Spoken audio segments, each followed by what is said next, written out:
இறுதியாக தமிழ் இனத்தின் பேரரன் செந்தமிழன் சீமானின் போர்படை தளபதி, இளைஞர்களின் எழுச்சி நாயகன், இளைஞர் பாசறையின் மாநில ஒருங்கிணைப்பாளர், 2026 வேதாரண்ய சட்டமன்ற தொகுதியின் வெற்றி வேட்பாளர் இரும்பவனம் கார்த்தின் உங்களோடு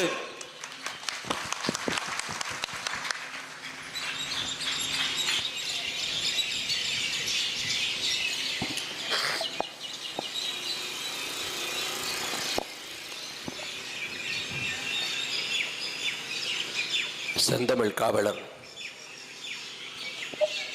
ஐயா இலக்குவனார்,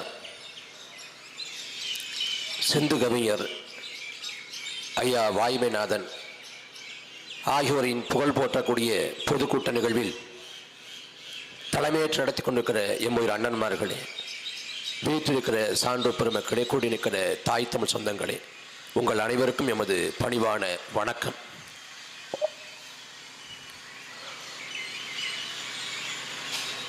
உலகில் பல மொழிகள் பிறக்காத காலகட்டத்தில் 2000 ஆண்டுகளுக்கு முன்பாக தொல்காப்பியம் என்கிற இலக்கண இலக்கிய நூலை கொண்டிருந்தது தமிழ் மொழி. உலகில் பல இனக்கூட்டத்தார் நாடோடிகளாக திரிந்த காலகட்டத்தில் தாங்கள் வாழ்ந்த நிலங்களை குறிஞ்சி, முல்லை, மருதம், நெய்தல், பாலை என்று 5 வகை நிலங்களாக பகுத்து வாழ்ந்தவர்கள் தமிழர்கள். எப்படி வேண்டுமானாலும் வாழலாம், எந்த வரம்பும் இல்லை, எந்த வரையறையும் இல்லை என்கிற காலகட்டத்தில் மானுட கூட்டம் உழன்று திரிந்த போது வாழ்க்கையை அகவாழ்க்கை, புற வாழ்க்கை என்று பகுத்து அந்த வாழ்க்கைக்கு இலக்கணமாக அறத்தை வைத்தவர்கள் தமிழர்கள். உலகிற்கு எல்லாவற்றையும் கற்றுத்தந்த ஒரு பேரினம் தமிழ் பேரினம். தமிழ் என்பது உலகின் ஆதி மொழி, தொன்ம மொழி. அண்ணல் அம்பேத்கர் சொல்றாரு, இந்தியாவில் ஆரியர்களின் வருகைக்கு முன்பாக பேசப்பட்ட மொழி தமிழ் தான். கற்காலத்தில் இந்தியா முழுமைக்கும் பேசப்பட்ட மொழி தமிழ்தான் என்று பி.டி. சீனிவாச ஐயங்கார் பதிவு கொண்டார். இப்படி உலகின் மிக மூத்த மொழி, ஆதி மொழி தமிழ். அந்த தமிழை உலகத்தின் பல பேரறிஞர்கள் கொண்டாடினார்கள். இதே இந்திய நாட்டுக்கு மதத்தை பரப்ப வந்தவன் ஜி.இ. போப். அவன் மதத்தை தான் பரப்ப வந்தான். மதம் பரப்ப வசதியாக இங்க இருக்கக்கூடிய இலக்கியங்களை அவன் கற்கிற. அப்படி இலக்கியங்களை கற்ற போது அதோட இனிமை சுவையறிந்து வந்த மதம் பரப்புற வேலையை விட்டு தமிழுக்கு தொண்டு செய்ய தொடங்குற. திருவாசகத்துக்கு உருகாதார், ஒரு வாசகத்துக்கு முருகாதார் என்பது ஆன்றோர் வாக்கு. அதே போல திருவாசகத்துல உருகி போனான் ஜி.இ. போப். அவன் வெள்ளைக்காரன், அவன் மரபினமோ தேசியமோ தமிழ் இல்லை. ஆனா தமிழ் மொழி மீது கொண்ட பற்றின் காரணமாக தன் இனத்தை மாற்றிக்கொண்டான். அவன் இறந்த போது அவன் எழுதி வைங்கன்னு சொன்னான் கல்லறையில. இங்க ஒரு தமிழ் மாணவன் உறங்கான்னு எழுதி வைங்க. அதே போல மதம் பரப்ப வந்த ஜோசப் பெஸ்கி, அவர் தமிழ் மொழி மீது கொண்ட பற்றின் காரணமாக தன் பெயரை தைரியநாத சுவாமி மாத்துறார், தைரியநாத சுவாமின்னு. அது தமிழ் இல்லை என்று அறிஞ்ச உடனே வீரமா முனிவர் மாத்துறார். இப்படி தமிழர் அல்லாதவெல்லாம் தமிழை கொண்டாடினார்கள், போற்றினார்கள். ஆனால் நாம் தமிழை உணர்ந்தோமா, தமிழை போற்றினோமா, தமிழை கொண்டாடுகிறோமா என்றால் இல்லை. ஆனால் தமிழை கொண்டாடி தமிழுக்காக வாழ்ந்து மறைந்த முன்னோர்கள் தான் நமது இன முன்னோர்கள் ஐயா இலக்குவனாரும் ஐயா வாய்மைநாதனும். ஐயா இலக்குவனார் சிறு வயதிலே தன்னோட தந்தை இழந்துடுறாரு. முதல்ல படிப்பதற்கே வாய்ப்பு இல்லை, போய் ஆடு மாடி மேய்கிறாரு. பிறகு ஒரு வாய்ப்பு கிடைச்சி கல்வி பயில்றாரு. அவர் வறுமையை உணர்ந்தவர், ஏழ்மையை உணர்ந்தவர், கல்வியோட சுவையை உணர்ந்தவர். அவர் நினைச்சிருந்தா கல்வி கற்று அதன் மூலமாக பொருளீட்டி அத்தோட வாழ்வை முடித்துக் கொண்டிருக்க முடியும். ஆனால் தான் ஒரு பேராசிரியர் என்பதால வெறுமனே தமிழ் இலக்கியங்களை, தமிழ் காப்பியங்களை மாணவர்கள் மத்தியில் கற்பித்து விட்டு கடந்து போகல. தமிழ் உணர்வோடு திகழ்ந்தார். தமிழ் உணர்வோடு திகழ்ந்தார். தமிழ் காப்பு கழகம் என்கிற கழகத்தை உருவாக்கினாரு. அதே போல பள்ளிக்கூடங்கள் இன்னைக்கு வந்து அந்த ஆசிரியர் பெருமக்கள் வந்து அந்த வருகை பதிவேடு எடுக்கிறப்ப இன்னைக்கு உள்ளேன் ஐயா அப்படின்னு தமிழ்ல சொல்றாங்கன்னா அதுக்கு வந்து ஐயா இலக்குனார் தான் காரணம். ஒரு காலத்தில் எஸ்ஆர் பிரசன்சார்னு சொல்லப்பட்ட காலகட்டத்தில் உள்ளேன் ஐயான்னு சொல்ற அந்த அந்த முறையை அந்த பழக்கத்தை கொண்டு வந்து அதை தமிழ்நாடு முழுக்க விரிவுபடுத்தியவர் ஐயா இலக்குனர். தமிழ் காப்பு கழகம் என்ற கழகத்தை தொடங்கி தமிழை காக்கணும்னாரு. தமிழ்நாட்டில் மட்டும் தமிழ் படிக்காம பட்டம் பெறக்கூடிய நிலைமை இருக்கே என்று மனம் விரும்புறாரு. கேரளாவில், ஆந்திராவில், கர்நாடகாவில் அந்த மாநில மொழியை படிக்காது அவன் பட்டத்தை முடிக்க முடியாது. ஆனா தமிழ்நாட்டின் நிலைமை என்னன்னா, தமிழ்நாட்டில் தமிழை கற்காது ஒருத்தன் பட்டத்தை வாங்கிட முடியும். இந்த நிலைமை இங்கதான் இருக்குது. அந்த நிலைமையை கண்டு போற முடியாது. அதே போல தமிழ் உரிமை பெரு நடை பயணமே அறிவிக்கிறார் தமிழுக்காக.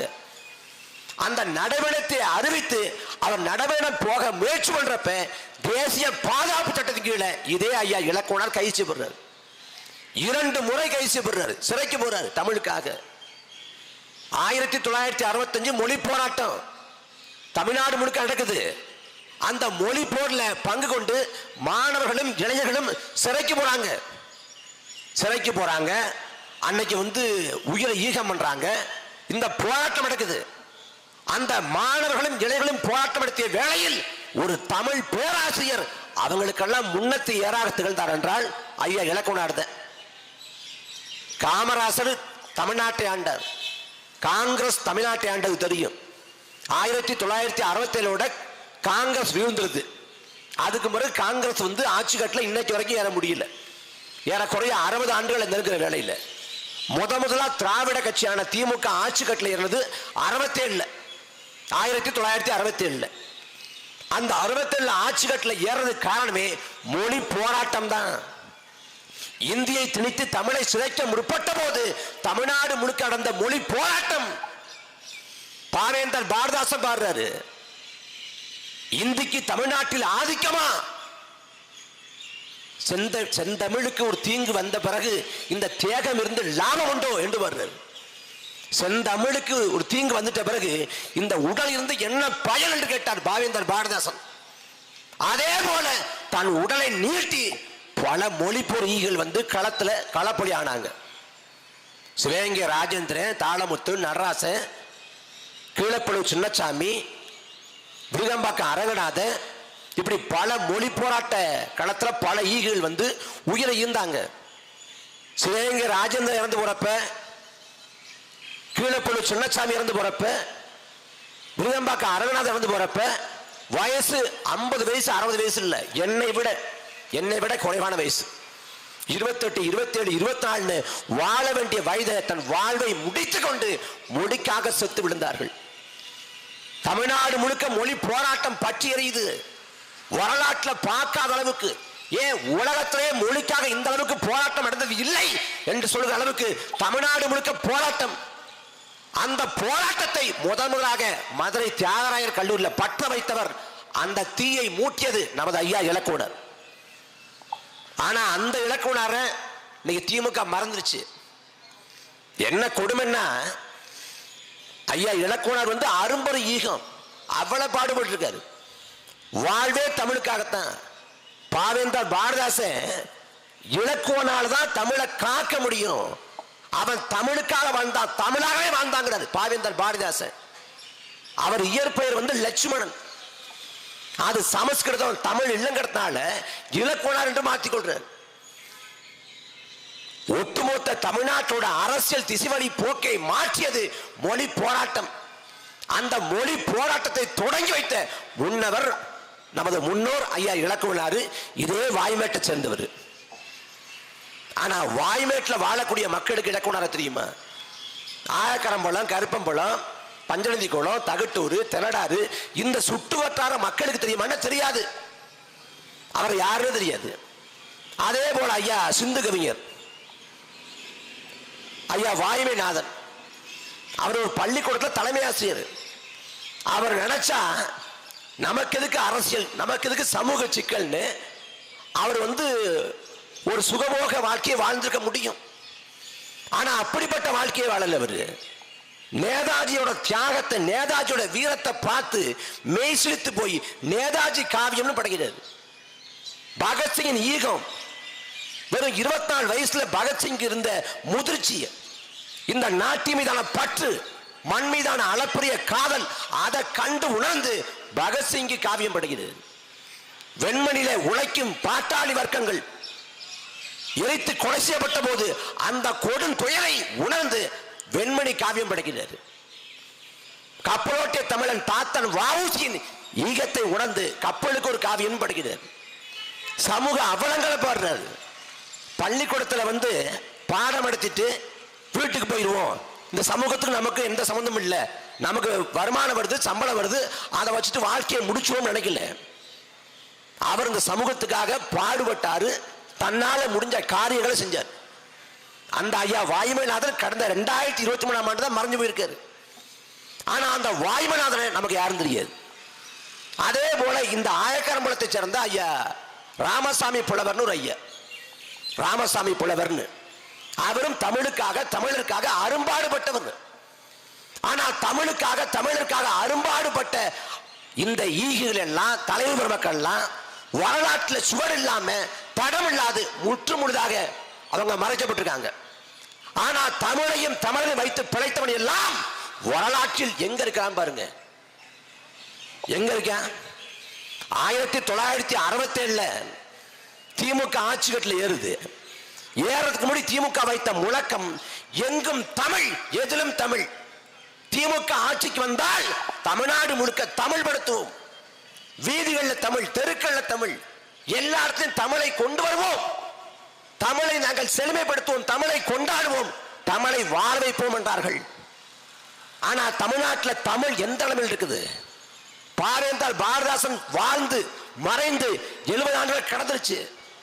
70 ஆண்டுக்கு முன்பாக பாரதாசன் பாடினார், மணக்கவரும் தென்றலிலே குளிரா இல்லை, தோப்பில் நிழலா இல்லை, தனிப்பெரிதாம் துன்பம் இது, தமிழ்நாட்டின் தமிழ் தெருவிலே தமிழ்தான் இல்லைனர்.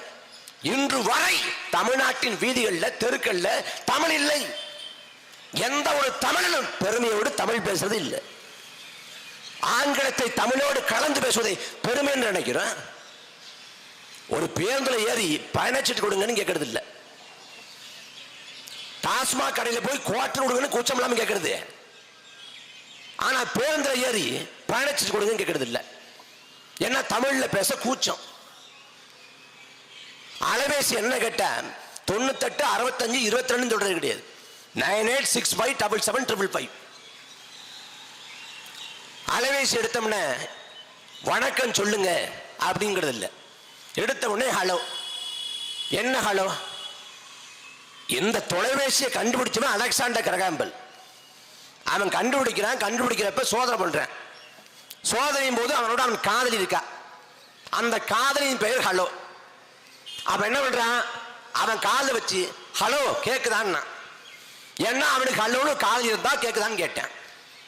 நமக்கு ஹலோன்னு காதலி இருக்காளா இல்ல அந்த ஹலோவுக்கு நமக்கு சம்பந்தம் இருக்குதா? நீ எதுக்கு அலைபேசியை தொடங்குறப்ப ஹலோங்கிற தெரியாது. ஆனாலும் சொல்லுவோம். என்ன நமக்கு எந்த கவலையும் இல்லையே. மொழி செத்தால் என்ன, இனம் செத்தால் என்ன, எதை பத்தியும் கவனம் இல்லை. எல்லாமே வேடிக்கை, பொழுதுபோக்கு, கடந்து வரும். அதன் விளைவு எல்லாத்தையும் அனுபவிச்சு கொண்டிருக்கும். வள்ளுவனை போற்றாத ஒரு சமூகம் இந்த சமூகம். உலகத்துக்கு தமிழன் கொடுத்த அறிவு கொடை திருக்குறள். திருக்குறள்ல சொல்லப்படாத கருத்து எந்த கருத்து இருக்கு? நீங்க யோசிச்சு பாருங்க. ஒரு 80 ஆண்டு 90 ஆண்டுக்கு முடி வாழ்ந்தவங்க இல்ல போன தலைமுறை, அதுக்கு முந்தைய தலைமுறையோட கருத்துக்கள், அந்த கருத்துக்கள் சமகால தலைமுறையோட ஒத்து போக மாட்டேங்குது. கருத்து முரண்பாடா இருக்குது. அந்த கருத்துக்கள் பிற்போக்குத்தனமா இருக்குது. அது ஆங்கிலத்தில் பூமரங்கள்ங்கிறேன். இவன் பிற்போக்குவாதி, அடிப்படைவாதி, பூமரங்கள்ங்கிறேன். என் அன்பு சொந்தங்களே, நீங்க சிந்திச்சு பாருங்க. 2000 ஆண்டுக்கு முன்பாக வள்ளுவன் சொன்ன கருத்து இந்த காலத்துக்கும் பொருந்தது.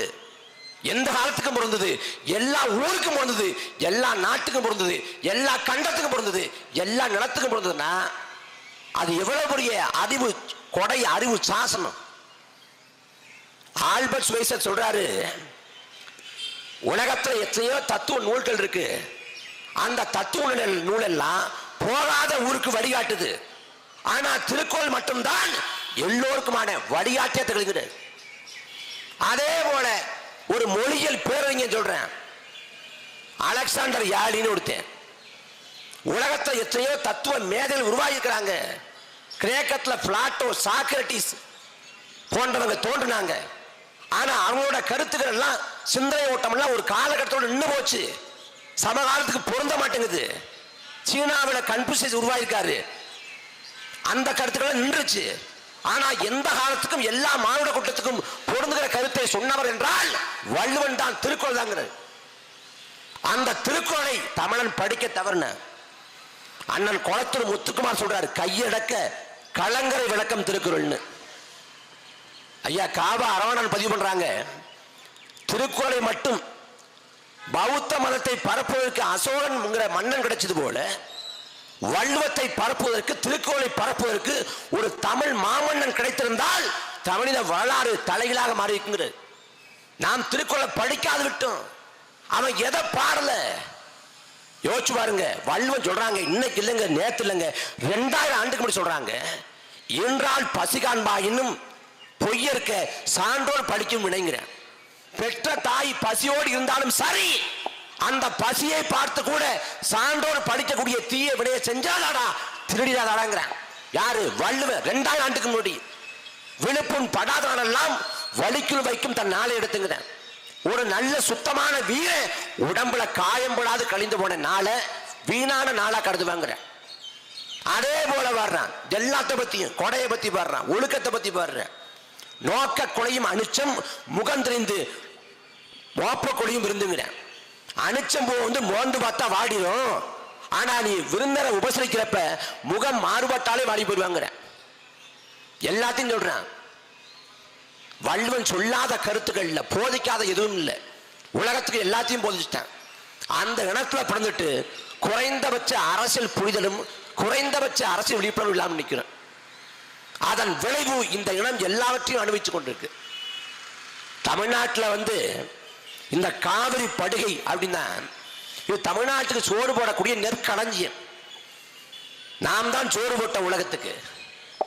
மாடு கட்டி போராடிச்சா மாளாது என்று யானை கட்டி போராடித்த இனத்தின் மக்கள் நாம், கூட்டம் நாம். ஆனா இன்னைக்கு தஞ்சாவூர், திருவாரூர், நாகப்பட்டினத்தோட நிலைமை என்ன? காவிரியில் தண்ணி கட்டு 40 ஆண்டுகளுக்கு மேலாக போராடி கொண்டு வர்றோம். 1 ஆண்டு 2 ஆண்டு இல்ல, 40 ஆண்டுக்கு மேல. மத்தியில் காங்கிரஸ் ஆண்டாலும் சரி, பாஜக ஆண்டாலும் சரி, தமிழ்நாட்டை திமுக ஆண்டாலும் சரி, அதிமுக ஆண்டாலும் சரி, தமிழ்நாட்டுக்கு தண்ணி தர மாட்டான். காவிரியில் காவிரியாத்த தண்ணி கொடு என்று நீ போராடினால் கர்நாடகில் வாழக்கூடிய தமிழ்ல அடிப்பான். 91 பங்காரப்பாங்கிற முதலமைச்சரை ஆட்சியின் கீழ கர்நாடகில் வாழ்ந்த தமிழரை அடிச்சு உதைச்சு தமிழ் பெண்களை பாலியல் கொடுமைக்கு உள்ளாக்கி மூட்டை முடிச்சோடு தமிழ்நாட்டுக்கு அகதிகளாக விரட்டினான். 2016 ஆண்டு காவிரியிலே தண்ணி கட்டு தமிழ்நாட்டில் போராட்டம் நடந்த வேளையில் கர்நாடகாவில் 50 கேப்பெண் பேருந்துகளை கொடுத்தான், தனியார் பேருந்துகளை. காவிரியில் தண்ணி வராது, தர மாட்டான். தமிழ்நாட்டை ஆளக்கூடிய அரசியல் வாங்கி தருமா? வாங்கி தர மாட்டான். உலகத்தில் மிக நீளமான நதி அப்படின்னா நைல் நதிங்கிறான். அந்த நைல் நதி உலகத்தில் 10 நாடுக்கிடையே ஓடுது, 10 நாடுகளை கடந்து ஓடுது. ஆனா எங்கேயும் அணைகட்டி தடுக்கல. மத்திய ஐரோப்பாவில் டானிப்புங்கிற நதி ஓடுது, எங்கேயும் அணைகட்டி இன்னொரு நாட்டுக்கு தரமாட்டேன்னு தடுக்கல. ஆனா அருகாமையில கர்நாடகாவில் பிறக்கக்கூடிய, கர்நாடகாவில் குடகு பகுதியில் பிறக்கக்கூடிய காவிரி தமிழ்நாட்டுக்கு வர முடியல. தமிழ்நாடுங்கிறது மலை மறைவு மண்டலம். தென்மேற்கு பருவ காற்றால மேற்கு தொடர்ச்சி மலையில அந்த மழைநீர் கொட்டி மழைப்பொழிவு நிகழ்ந்து அது பள்ள பகுதியாக இருக்கக்கூடிய தமிழ்நாட்டை நோக்கி ஓடி இந்த சமவெளி பகுதியா இங்க வருது. அதான் காவிரி. இந்த காவிரி தண்ணி வெள்ளக்கார ஆட்சி காலத்தை தங்கு தடை இல்லாம தமிழ்நாட்டுக்கு வந்திருக்கு, சான்று இருக்கு. அதே போல மன்னராட்சி காலத்தில் கூட காவிரி தண்ணி தமிழ்நாட்டுக்கு வந்திருக்கு. நான் தண்ணி தர மாட்டேன்னு அணைகட்டி அன்றைக்கு தடுத்த போது இதே தஞ்சை ஆண்ட ராணி மங்கம்மா அந்த தடுப்பை உடைத்து தமிழ்நாட்டு தண்ணி கொண்டு வந்தாங்க. ஆனா திமுக அதிமுக 2 பேரும் திராவிட கட்சிகள் மாறி மாறி தமிழ்நாட்டை ஆண்டு கொண்டிருக்கிறது. காவிரியில தண்ணி வந்திருக்கா? தண்ணி வருமா? வராது. திமுக ஆண்டாலும் வராது, அதிமுக ஆண்டாலும் வராது. ஏன்னா காவிரியில தண்ணி வர்றத திமுகவும் அதிமுகவுமே விரும்புறதில்லை. இதான் சத்தியம். ஏன்னா காவிரியில தண்ணி வந்துட்டா நாம் விவசாயம் செய்வோம். நாம் விவசாயம் செஞ்சா நாம இங்க நல்லா வாழுவோம். நாம் வாழக்கூடாது. அவன் என்ன திட்டம் திட்டுறான்? இந்த தஞ்சை, திருவாரூர், நாகப்பட்டினம்ங்கிற இந்த காவிரி படுகை, இந்த காவிரி படுகை கீழே பூமிக்குள்ள நிலக்கரி கனிம வளங்கள் கொட்டி கிடக்குது.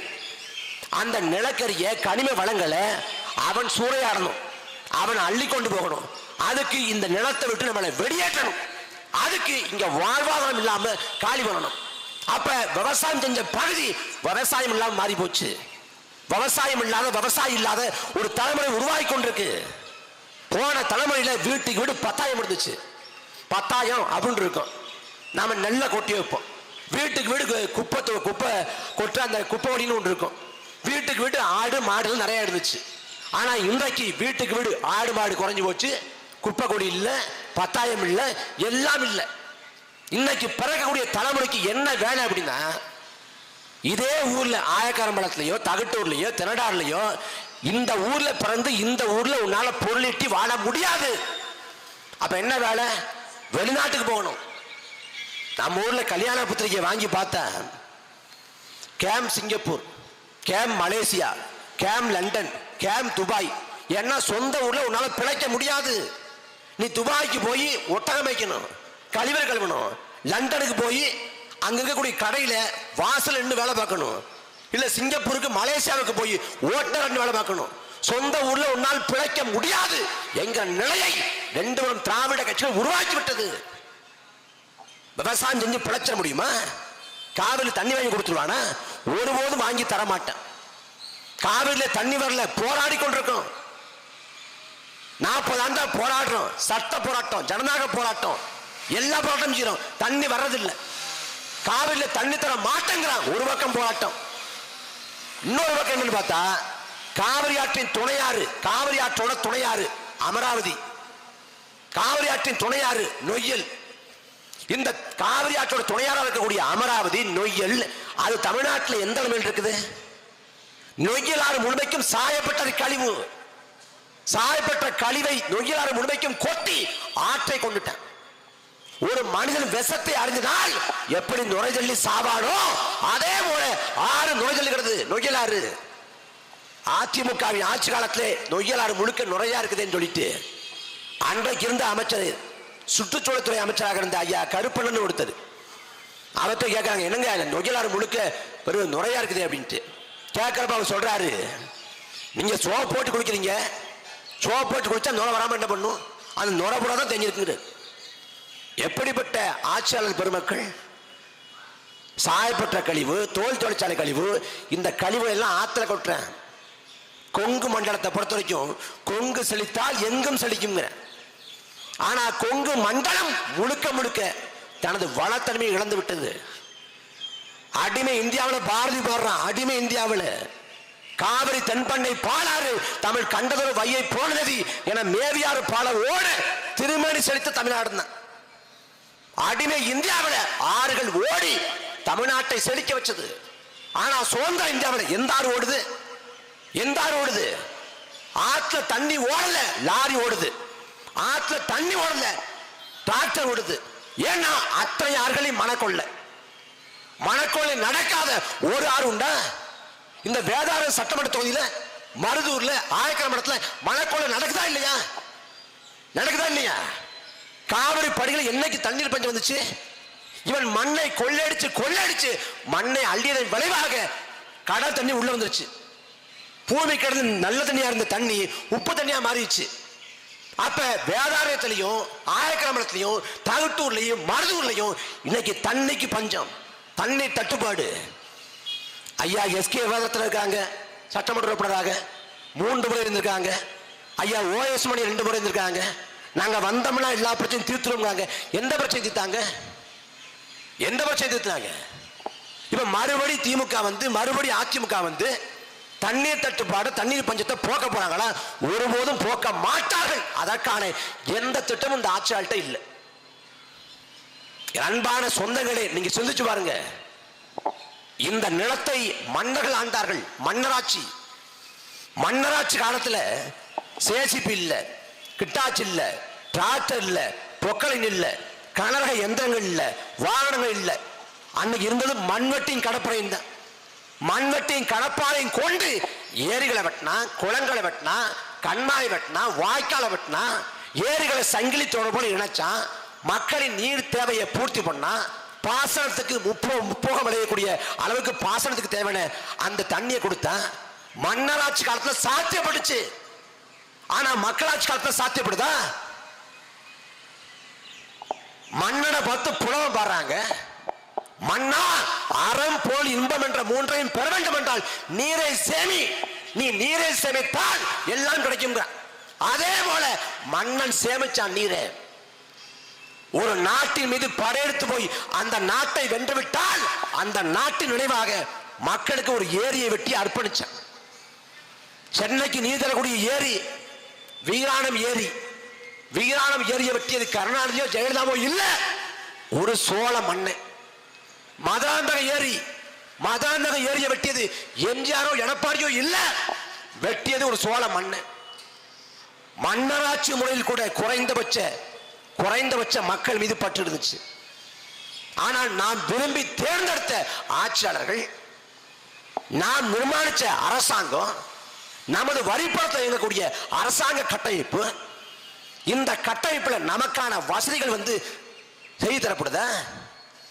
நாடு விடுதலை பெற்று 60 ஆண்டுகளை கடந்துட்டோம். இந்த நாடு மக்களாட்சி நாடு அறிவிக்கப்பட்டுருச்சு. இந்த மக்களாட்சி நாட்டில் மக்களுக்கான மதிப்பு என்ன? உங்களுக்கும் எனக்கும் இருக்கக்கூடிய ஒரே அதிகாரம் வாக்குதான். இந்த நாட்டில் எல்லோரும் சமம் தான், எல்லாரும் ஒண்ணுதான், சட்டத்தின் முன் அனைவரும் சமம் தான். ஆனா அது உண்மை இல்லை. எல்லோரும் சமம் என்று கருதப்படக்கூடிய ஒரே இடம் வாக்கு போடுறப்ப மட்டும்தான். ஏன்னா இங்க பிச்சைக்காரருக்கு ஒரு வாக்கு தான், பிரதமருக்கு ஒரே வாக்கு தான், அன்றாடங்காட்சிக்கு ஒரே வாக்கு தான், அனில் அம்பானிக்கு ஒரே வாக்கு தான். நமக்கான ஒரே அதிகாரம் வாக்கு தான். நாம போராடி சுதந்திரம் பெற்றோம், எல்லாருக்கும் தெரியும். செக்கிழுத்து, சிறைப்பட்டு, வதைப்பட்டு, தூக்கிலை தொங்கி நாம் போராடி சுதந்திரம் பெற்றோம். சுதந்திரத்தை மட்டும் போராடி பெறல, வாக்குரிமையும் போராடி தான் பெற்றோம். 1920 இந்த நாட்டில் முதல் பொது தேர்தல் நடந்தப்ப நாட்டோட மக்கள் தொகை 30 கோடி. ஆனா வாக்குரிமையை கொண்டிருந்தவன் வெறும் 62 லட்சம் பேர். வெறும் 62 லட்சம் பேர். அன்னைக்கு எவன் படிச்சவனோ, யாரு பட்டதாரியோ, யாரு நிலக்கலாரோ, யாரு மிராசுதாரோ அவனுக்கு மட்டும்தான் வாக்குரிமைகள் இடம் இருந்துச்சு. எல்லோருக்கும் வாக்குரிமை இல்லை. குறிப்பா பெண்களுக்கு சுத்தமா வாக்குரிமை இல்லை. அதுக்கு பிறகு போராடி, பலகட்ட அழுத்தங்களுக்கு பிறகு போராடி எல்லோருக்கும் வாக்குரிமை நிலை உருவாக்கப்பட்டுச்சு. நாம் போராடி பெற்ற உரிமை வாக்குரிமை. அந்த வாக்குரிமையின் மகத்துவத்தை உணர்ந்திருக்கோமா? 5 ஆண்டுக்கு ஒரு முறை திமுக ஓட்ட போடுறது, அதிமுக ஓட்ட போடுறது. கேட்ட என்ன சொல்றது? நான் பரம்பரை அதிமுக, நான் ஓஎஸ் மணிக்கு தான் போடுவேன். நான் பரம்பரையா திமுக, நான் எஸ்கே வேலரத்னத்துக்கு தான் போடுவேன். ஐயா வேலரத்னமே போன 2016 பாஜக போயிட்டாரு. அது வேற கதை. என்ன பரம்பரையா திமுக, என்ன பரம்பரை அதிமுக? கருணாநிதி மூத்த மகன் அழகிரி திமுக இல்ல, ஜெயலலிதாவோட உற்ற தோழி சசிகலா அதிமுக இல்ல, ஓபிஎஸ் இன்னைக்கு அதிமுக இல்ல. நீ என்ன பரம்பரையா திமுக போடுற, அதிமுக போடுற? திமுகவுக்கும் அதிமுகவுக்கும் வாக்கு செலுத்தி என்ன கண்டீங்க? வேதரத்னத்துக்கு வாய்ப்பு கொடுத்தாச்சு. ஐயாவுக்கு 3 முறை இருந்துக்காங்க ஐயா வேதரத்னம், இதே வேதாரி சட்டமன்ற தொகுதியில். ஓஎஸ் மணி 2 முறை. அதில் கடந்த 5 ஆண்டு காலம் இங்க அமைச்சர், அவர் அமைச்சராக இருந்த காலகட்டத்தில் தான் இதே காவிரி படுகை வேதாரண்யம் தொடங்கி பட்டுக்கோட்டை வரை கஜா புயலால பெரும் பாதிப்பை சந்திச்சோம். பாதிப்பை சந்திச்சு நிலகுலைஞ்சு போனோம். நாம் வளர்த்த தென்னை மரங்கள் சாய்ந்து விழுந்தது, வீடு இடிந்து போனது, வாழ்வாதாரம் 30 ஆண்டு 40 ஆண்டுக்கு பின்னோக்கி போனது. என்ன செய்வது தெரியாது விழிபுரிஞ்சு நின்ற வேளையில எடப்பாடி பழனிசாமி வந்தாரா? எடப்பாடி பழனிசாமிய ஐயா ஓஎஸ் மணியை கூட்டிட்டு வந்தாரா? மக்களை பார்த்து நிவாரணம் கொடுத்தாரா? இதே தலைஞாறு பகுதியில் கஜா புயல நிவாரணம் வரலன்னு மண்ணில் மக்கள், மான தமிழ் இளைஞர்கள் போராட்டம் பண்றான். எவன் போராட்டம் பண்ணானோ அவன் மீது காவல்துறை ஏறி விட்டு பாதிக்கப்பட்ட வேளையில அடக்குமுறை செலுத்தியது இதே ஓஎஸ் மணியை மறக்க முடியுமா? 2016 மோடி வர்றாரு. மோடி எங்க இதே வேதாரத்துக்கு அன்னைக்கு எஸ்கே வேதாரத்னம் பாஜக இருக்காரு. எஸ்கே வேதாரத்னத்தை எப்படியாவது வெள்ள வச்சிடலாமன்ட்டு மோடியை கூட்டு வர்றாங்க இதே வேதாரத்துக்கு. ஐயா மோடி பேசுறாங்க. என்ன பேசுறாங்க? இந்த வேதார நிலத்துல கால் பதிக்கக்கூடிய ஒரே பிரதமர் நான் தான். இந்த புண்ணிய பூமியில கால் பதிப்பதில் நான் பெருமை கொள்றேன் சொன்னவர் நரேந்திர மோடி. 2016 இதே வேதாரத்துக்கு வந்த போது நான் இந்த பூமியில கால் பதிப்பதற்கு பெருமை அடைகிறேன் என்று பேசிய நரேந்திர மோடி 2018 கஜா புயலால் இந்த வேதாரண்யம் பகுதி அழிவின் விளிம்பில் போது வாய் திறந்து பேசினாரா? பாதிக்கப்பட்ட மக்களுக்கு நான் ஆறுதல் தெரிவிக்கிறேன், இரங்கல் தெரிவிக்கிறேன். பாதிக்கப்பட்ட மக்களுக்கு தேவையான நிவாரணத்தை நான் உடனடியாக தரேன் தந்தாரா? அப்புறம் எதற்காக இவங்களுக்கு ஓட்டு? எதுக்காக ஓட்டு? நான் பாதிக்கப்பட்டிருக்கிற வேளையில் வராத இவர்களுக்கு எதற்காக வாக்கு செலுத்தணும்? ஒரு காரணம் சொல்லுங்க. எஸ்கே வேதாரத்னம் ஐயாவுக்கு வாக்கு செலுத்துறதுக்கு, இல்ல ஐயா ஓஎஸ் மணியனுக்கு வாக்கு செலுத்துறதுக்கு ஒரு காரணம் சொல்லுங்க. இந்த காரணத்துக்காக வாக்கு செலுத்துறேன், வந்தாங்கன்னு இதெல்லாம் செய்வாங்க அப்படின்னு எதுவுமே செய்ய போறதில்லை. தேர்தலுக்கு 8 மாசம் 10 மாசம் இருக்குது. இப்ப திடீர்னு ஐயா ஸ்டாலின் கிளம்பி வந்து உங்களுடன் ஸ்டாலின் சரிங்க, இப்ப இந்த 10 மாச காலம் எங்களோட இருக்க போறீங்க, 4 ஆண்டு காலம் யாரோட இருந்தீங்க? எங்க போனீங்க? ஓரணியில் தமிழ்நாடு. சரி, இன்னைக்கு ஓரணியில் தமிழ்நாடு, 4 ஆண்டு காலம் என்ன பண்ணீங்க?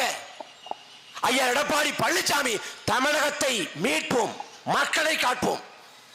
இப்ப கடைசி 10 மாதத்துல மீட்க துடிக்கிறீங்களே, கடந்த 4 ஆண்டுகள் என்ன பண்ணீங்க? இன்றைக்கு எதற்காக ஐயா ஸ்டாலினும் எடப்பாடி பழனிசாமி மக்கள் நோக்கி வர்றாங்க? 10 மாத காலத்துல தேர்தல் வரப்போகுது. அந்த தேர்தலில் மக்கள்கிட்ட வாக்கு பிச்சை எடுக்கணும், வாக்கை வேட்டையாடணும். அதற்காக மக்கள் நோக்கி வர்றாங்க. மன்னராட்சி முறையில் கூட மன்னர்கள் மாறுவேஷம் போட்டு நகர்வலம் வந்தான்.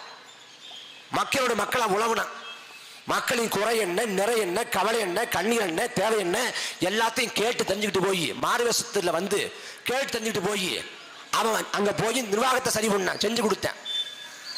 ஆனா மக்களாட்சி காலத்துல அப்படி எதுவுமே இல்லை.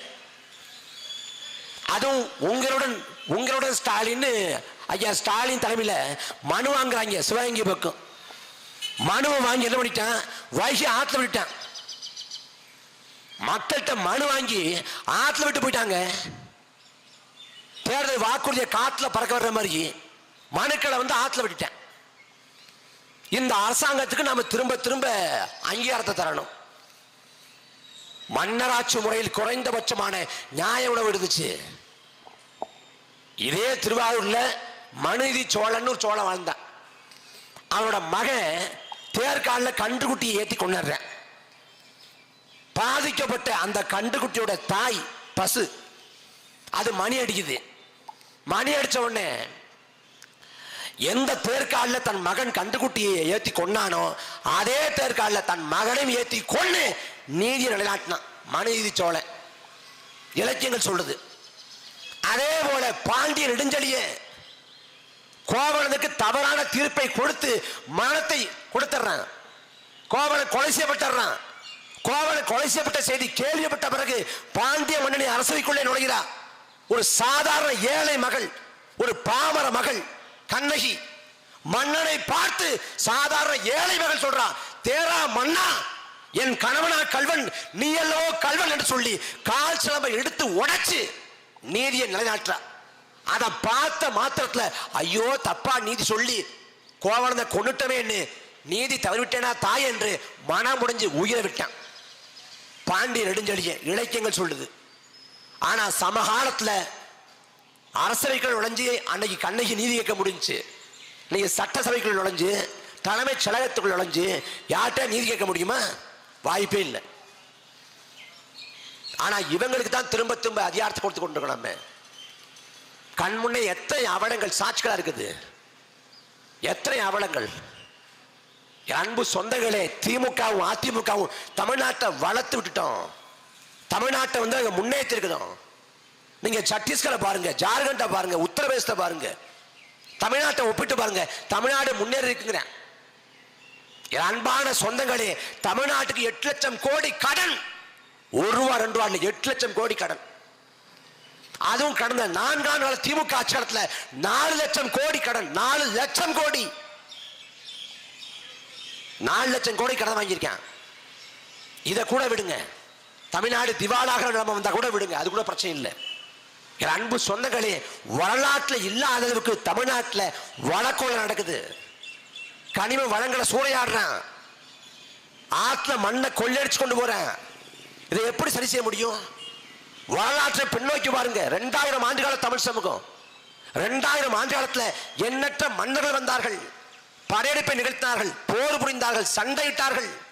வாதாபி எரிக்கப்பட்டது, உறையூர் எரிக்கப்பட்டது, மதுரை எரிக்கப்பட்டது, புத்த மடங்கள் தகர்க்கப்பட்டது, கோயில் உடைக்கப்பட்டது, தேவாலயம் வெடிக்கப்பட்டது, மசூதிகள் தகர்க்கப்பட்டது, எண்ணற்ற வன்முறைகள், உயிர்ப்படிகள், சேதங்கள். ஆனா இந்த 2000 ஆண்டு காலத்தில் எத்தனை உயிர்ப்படியும் சேதமும் விளைவிக்கப்பட்ட போதிலும் எந்த ஒரு மன்னனும் ஆற்ற மண்ணை கொள்ளையடிக்கல, ஏரி குளத்தை ஆக்கிரமிக்கல, இயற்கை வளத்தை சூறையாடல, மலையை தகர்த்து கனிம வளங்களாக ஏற்றி கொண்டு போகல. வெள்ளக்கார ஆண்டான், வெள்ளக்கார ஆண்ட போது இந்த நாட்டின் செல்வ வளங்களை அள்ளி கொண்டு போனான், கோயில் வைரத்தை திருடி கொண்டு போனான். ஆனால் ஒரு நாளும் வெள்ளக்காரன் இந்த நாட்டின் இயற்கை வளத்தின் மீது கை வைக்கல. வெள்ளக்கார ஆட்சியிலையும் மன்னராட்சி காலத்திலும் தொடாத இயற்கை வளங்கள் மீது 50 ஆண்டுகள திராவிட ஆட்சி. அருகாமையில் கேரளாங்கிற மாநிலம் இருக்கிறது.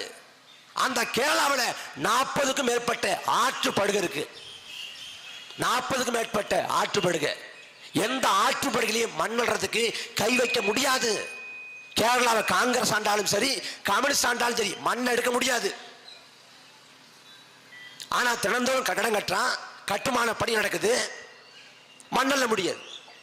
ஆனா தமிழ்நாட்டில் எந்த ஆற்றுல மணக்கொள்ள நடக்காம இருக்குது?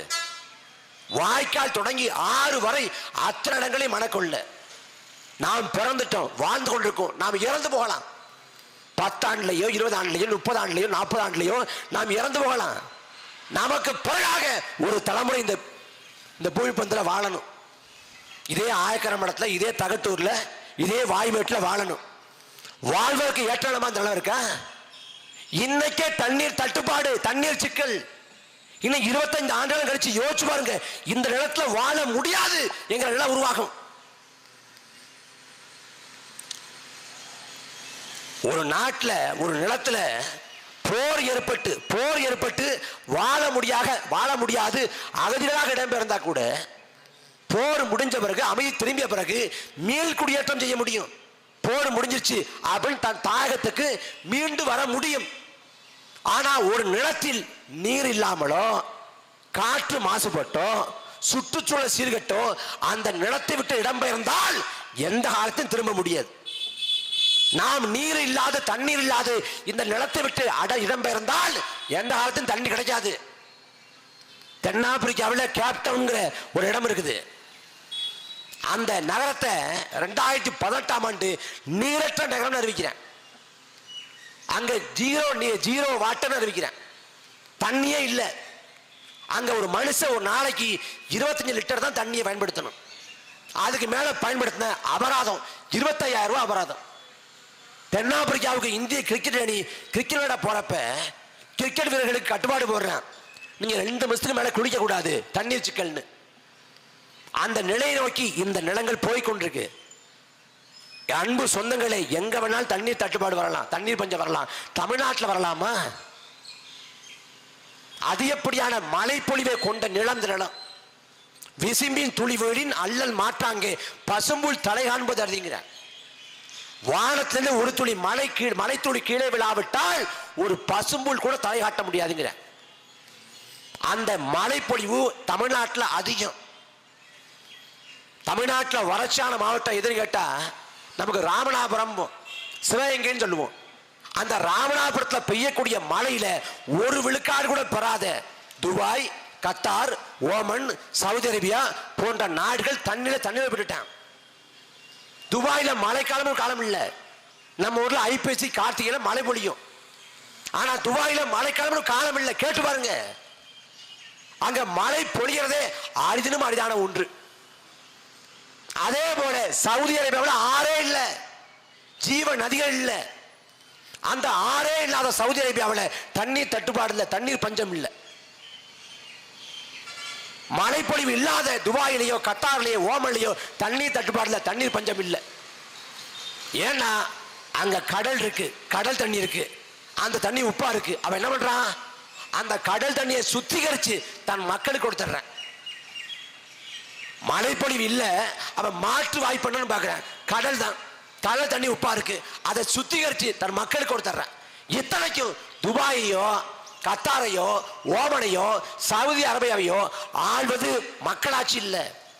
மக்களால் தேர்ந்தெடுக்கப்பட்ட சட்டமன்ற உறுப்பினரோ பார்லிமெண்ட் உறுப்பினரோ பிரதமரோ முதலமைச்சரோ அந்த நாட்டை ஆளல. அங்க ஆள்றது அரசன், மண்ணு. துபாய் ஆடுறது ஒரு ஷேக்கு. அங்க தேர்தல் கிடையாது, கட்சி கிடையாது, அரசியல் கிடையாது.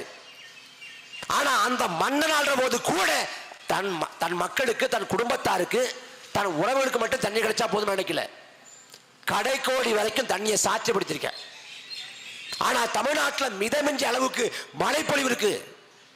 ஒட்டுமொத்த பூமி பந்தோட சராசரி மழைப்பொழிவு 800 மில்லிமீட்டர் ஆண்டொன்று இருக்கு. ஒட்டுமொத்த பூமி பந்தில சராசரியா ஆண்டொன்றுக்கு 800 மில்லிமீட்டர் மழை பொழியுது. ஆனா தமிழ்நாட்டின் சராசரி மழைப்பொழிவு 980 மில்லிமீட்டர். உலகத்தின் சராசரி மழைப்பொழிவை விட தமிழ்நாட்டின் சராசரி மழைப்பொழிவு அதிகம். அந்த மழையை சேமிச்சிருந்தாலே முப்போகம் விவசாயம் செய்ய முடியும். தண்ணீர் தட்டுப்பாடு இல்லாது கோடை காலத்தில் நம்மளால வாழ முடியும். ஆனா அந்த நிலைமை இன்னைக்கு இல்லை. ஏன்னா ஆளக்கூடிய ஆட்சியாளர் சரியில்லை. வள்ளுவன் சொல்றான், வேங்கமை எய்திய கண்ணும் பயமின்றே ஆங்கமை எய்திய நாடுங்கிற.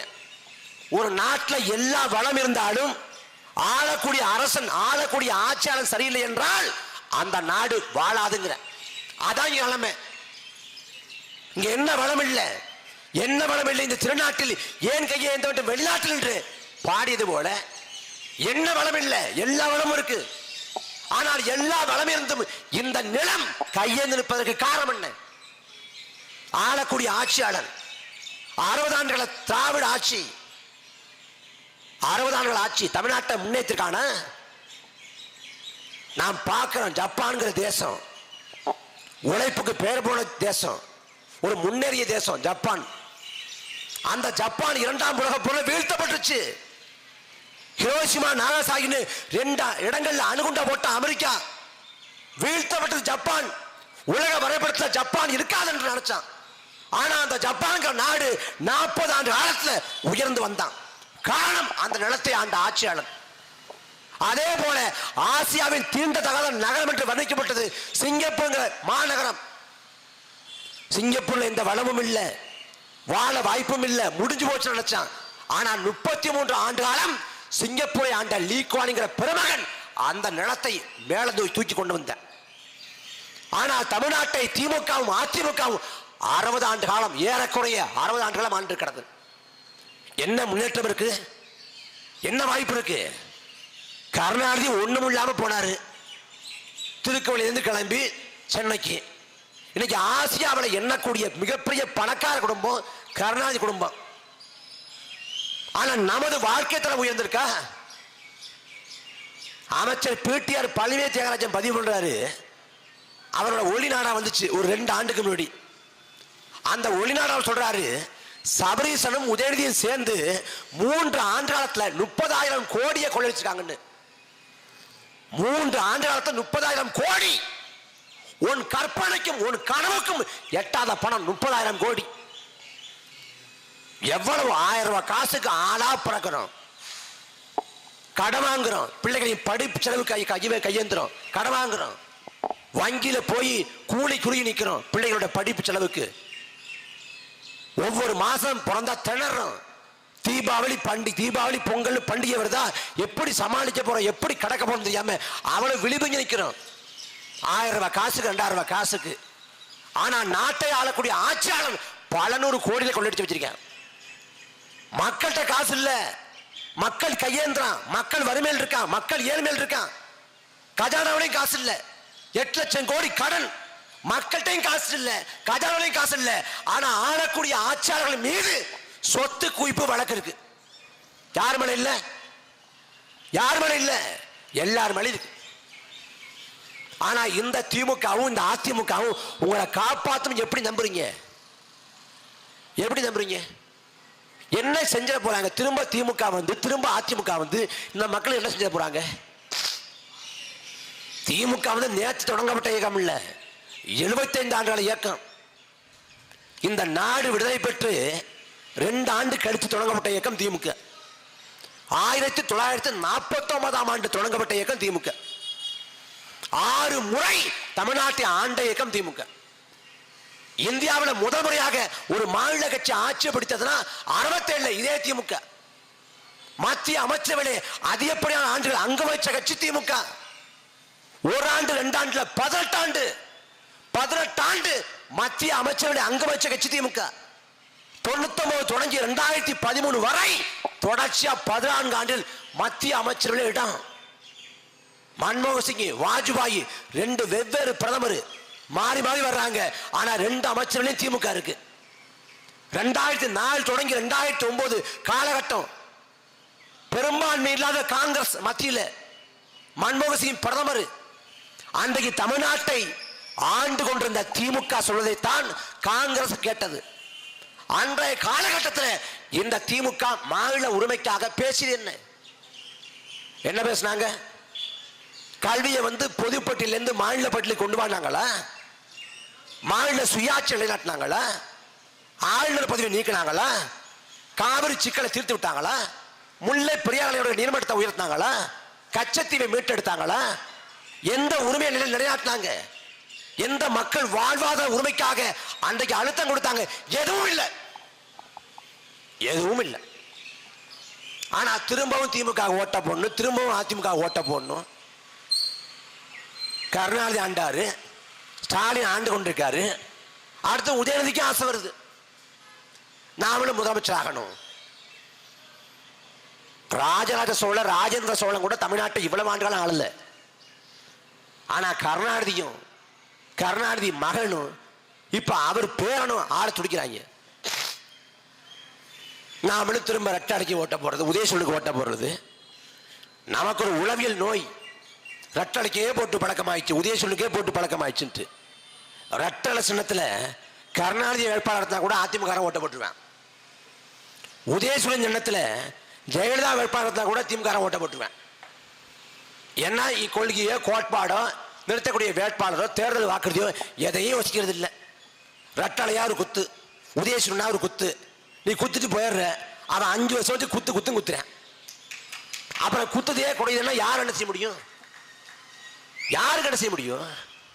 நாம் தமிழர் கட்சியோட தேவை என்னங்க? திமுகவும் அதிமுகவும் இந்த மண்ணுக்கு மக்களுக்கு உண்மையா இருந்தா நாம் தமிழர் கட்சி ஏங்க நான் தொடங்குறோம்? திமுக எங்க இருந்து வருது? திராவிட கழகத்தில் அண்ணாவுக்கும் பெரியாருக்கும் சண்டை. அண்ணா வெளியேறாரு, திராவிட முன்னேற்ற கழகம் தனி கட்சி. அதே திராவிட முன்னேற்ற கழகத்தில் பிற்காலத்தில் எம்ஜிஆருக்கும் கருணாநிதிக்கு சண்டை. எம்ஜிஆர் வெளியேற்றப்படுறாரு, தனி கட்சி அதிமுக. அதே திமுகவோட பிற்காலத்தில் அதுக்கும் பிறகான காலகட்டங்களில் கருணாநிதிக்கும் வைகோவுக்கும் சண்டை. வைகோ வெளியேற்றப்படுறாரு, தனி இயக்கம் மதிமுக. இப்படி திமுகவும் அதிமுகவும் மதிமுகவும் தனிப்பட்ட முரண்களால, தனிப்பட்ட மோதல்களால உருவான இயக்கம். ஆனா நாம் தமிழர் கட்சி அவ்வாறு உருவான இயக்கம் இல்லை. வரலாறு பிரசவித்தது, காலம் கையளித்தது. 2009 எந்த தமிழனும் மறக்க கூடாத ஆண்டு.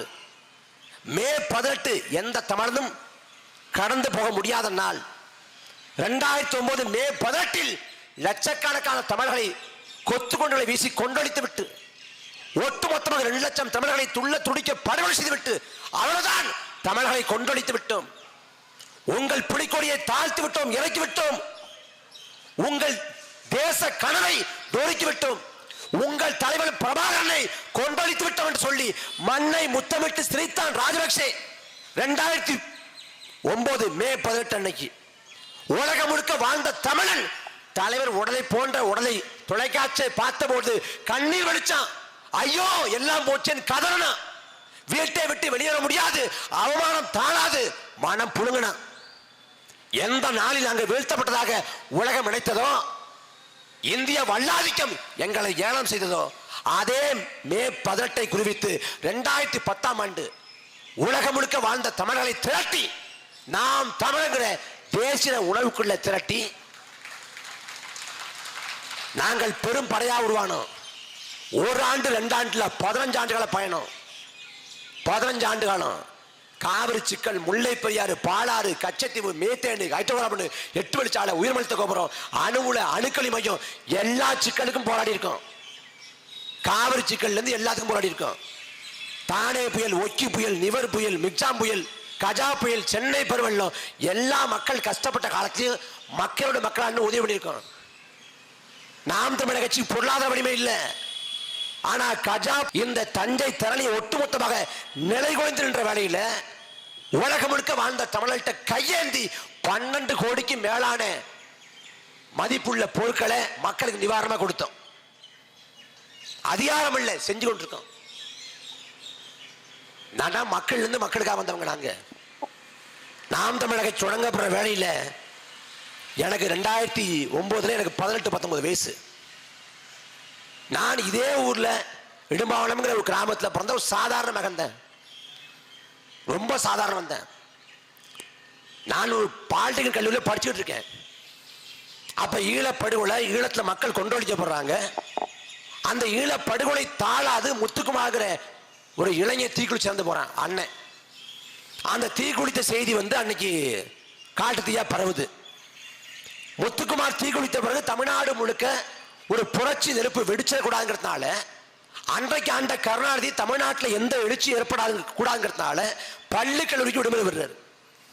அப்படி பள்ளி கல்லூரிக்கு விடுமுறை விட்டப்ப, ஈழத்துல மக்கள் கொண்டடிக்கப்பட்டப்ப, முத்துக்குமார் உயிரை விட்ட போது ஈழம்னா என்னன்னே தெரியாம வீட்டுக்கு போன லட்சக்கணக்கான பிள்ளைகளை நானும் ஒருத்தன். ஈழம்னா என்னன்னு தெரியாது, தலைவர் பிரபாகரன் என்னன்னு தெரியாது, அரசியல் என்னன்னு தெரியாது. புதுக்கோட்டை பேருந்து நிலையத்தில் பேருந்து போறேன். அங்க ஒரு பதாகை வைக்கப்பட்டிருக்கு. அந்த பதாகை எழுதப்பட்டிருக்கு, தமிழா உன் வரி பணத்துல உன் இனத்தை அழிக்க ஆயுதமான்னு ஒரு வரி. அந்த வரியை பார்த்த மாத்திரத்துல இனம் புரியாத ஒரு உணர்வு வருது. அப்ப தெரியல இன உணர்வுன்னது.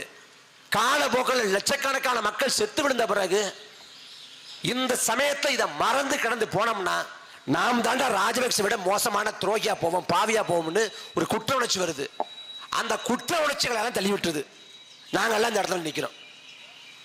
கண்முன்னே இனம் அழித்தொழிக்கப்படுற வேளையில எங்களால் எதுவும் செய்ய முடியல. அழித்தொழிக்கப்பட்டுச்சு. அழித்தொழிக்கப்பட்ட இனத்தின் மக்கள் மீண்டும் எழுவதற்கு வரலாறு ஒரு வாய்ப்பை கொடுத்திருக்கிறது. அதற்காக நாம் தமிழர்கள் எழுந்தோம். எல்லாம் சாதாரண தான். நாங்க இங்க அமர்ந்திருக்கக்கூடிய அண்ணன் ராஜேந்திரன், அண்ணன் அறிவொளி, அண்ணன் முருகானந்தம் எல்லாருமே சாதாரண வீட்டு பிள்ளைகள் தான். இங்க ஜெகதீஷன் ஒரு ஐயா இருக்கிறாங்க, ஆசிரியர், ஓய்வு பெற்ற ஆசிரியர். ஓய்வு பெற்றாங்க, பணிபுரிஞ்சு ஓய்வு பெற்றாங்க. அவங்க எதுக்கு எல்லா கூட்டத்துக்கு வரணும்? இந்த வெயில்ல கால் எடுக்க நிக்கணும்? இந்த துண்டை போட்டுக்கிட்டு ஏன் வீதி வீதியா போகணும்? இந்த இனத்துக்காக, இந்த மண்ணுக்காக, மக்களுக்காக ஏதாவது செஞ்சிட மாட்டோமாங்கிற தவிப்பு. அப்பழுக்கற்ற இளைஞர் கூட்டம், அப்பழுக்கற்ற இனமான கூட்டம் நாம் தமிழர் கட்சி. நாம் தமிழர் கட்சி நீங்க தோக்கடிச்சிருக்கலாம், நாம் தமிழர் கட்சியை புறக்கணிச்சிருக்கலாம், நாம் தமிழர் கட்சியை உதாசீனப்படுத்திருக்கலாம்.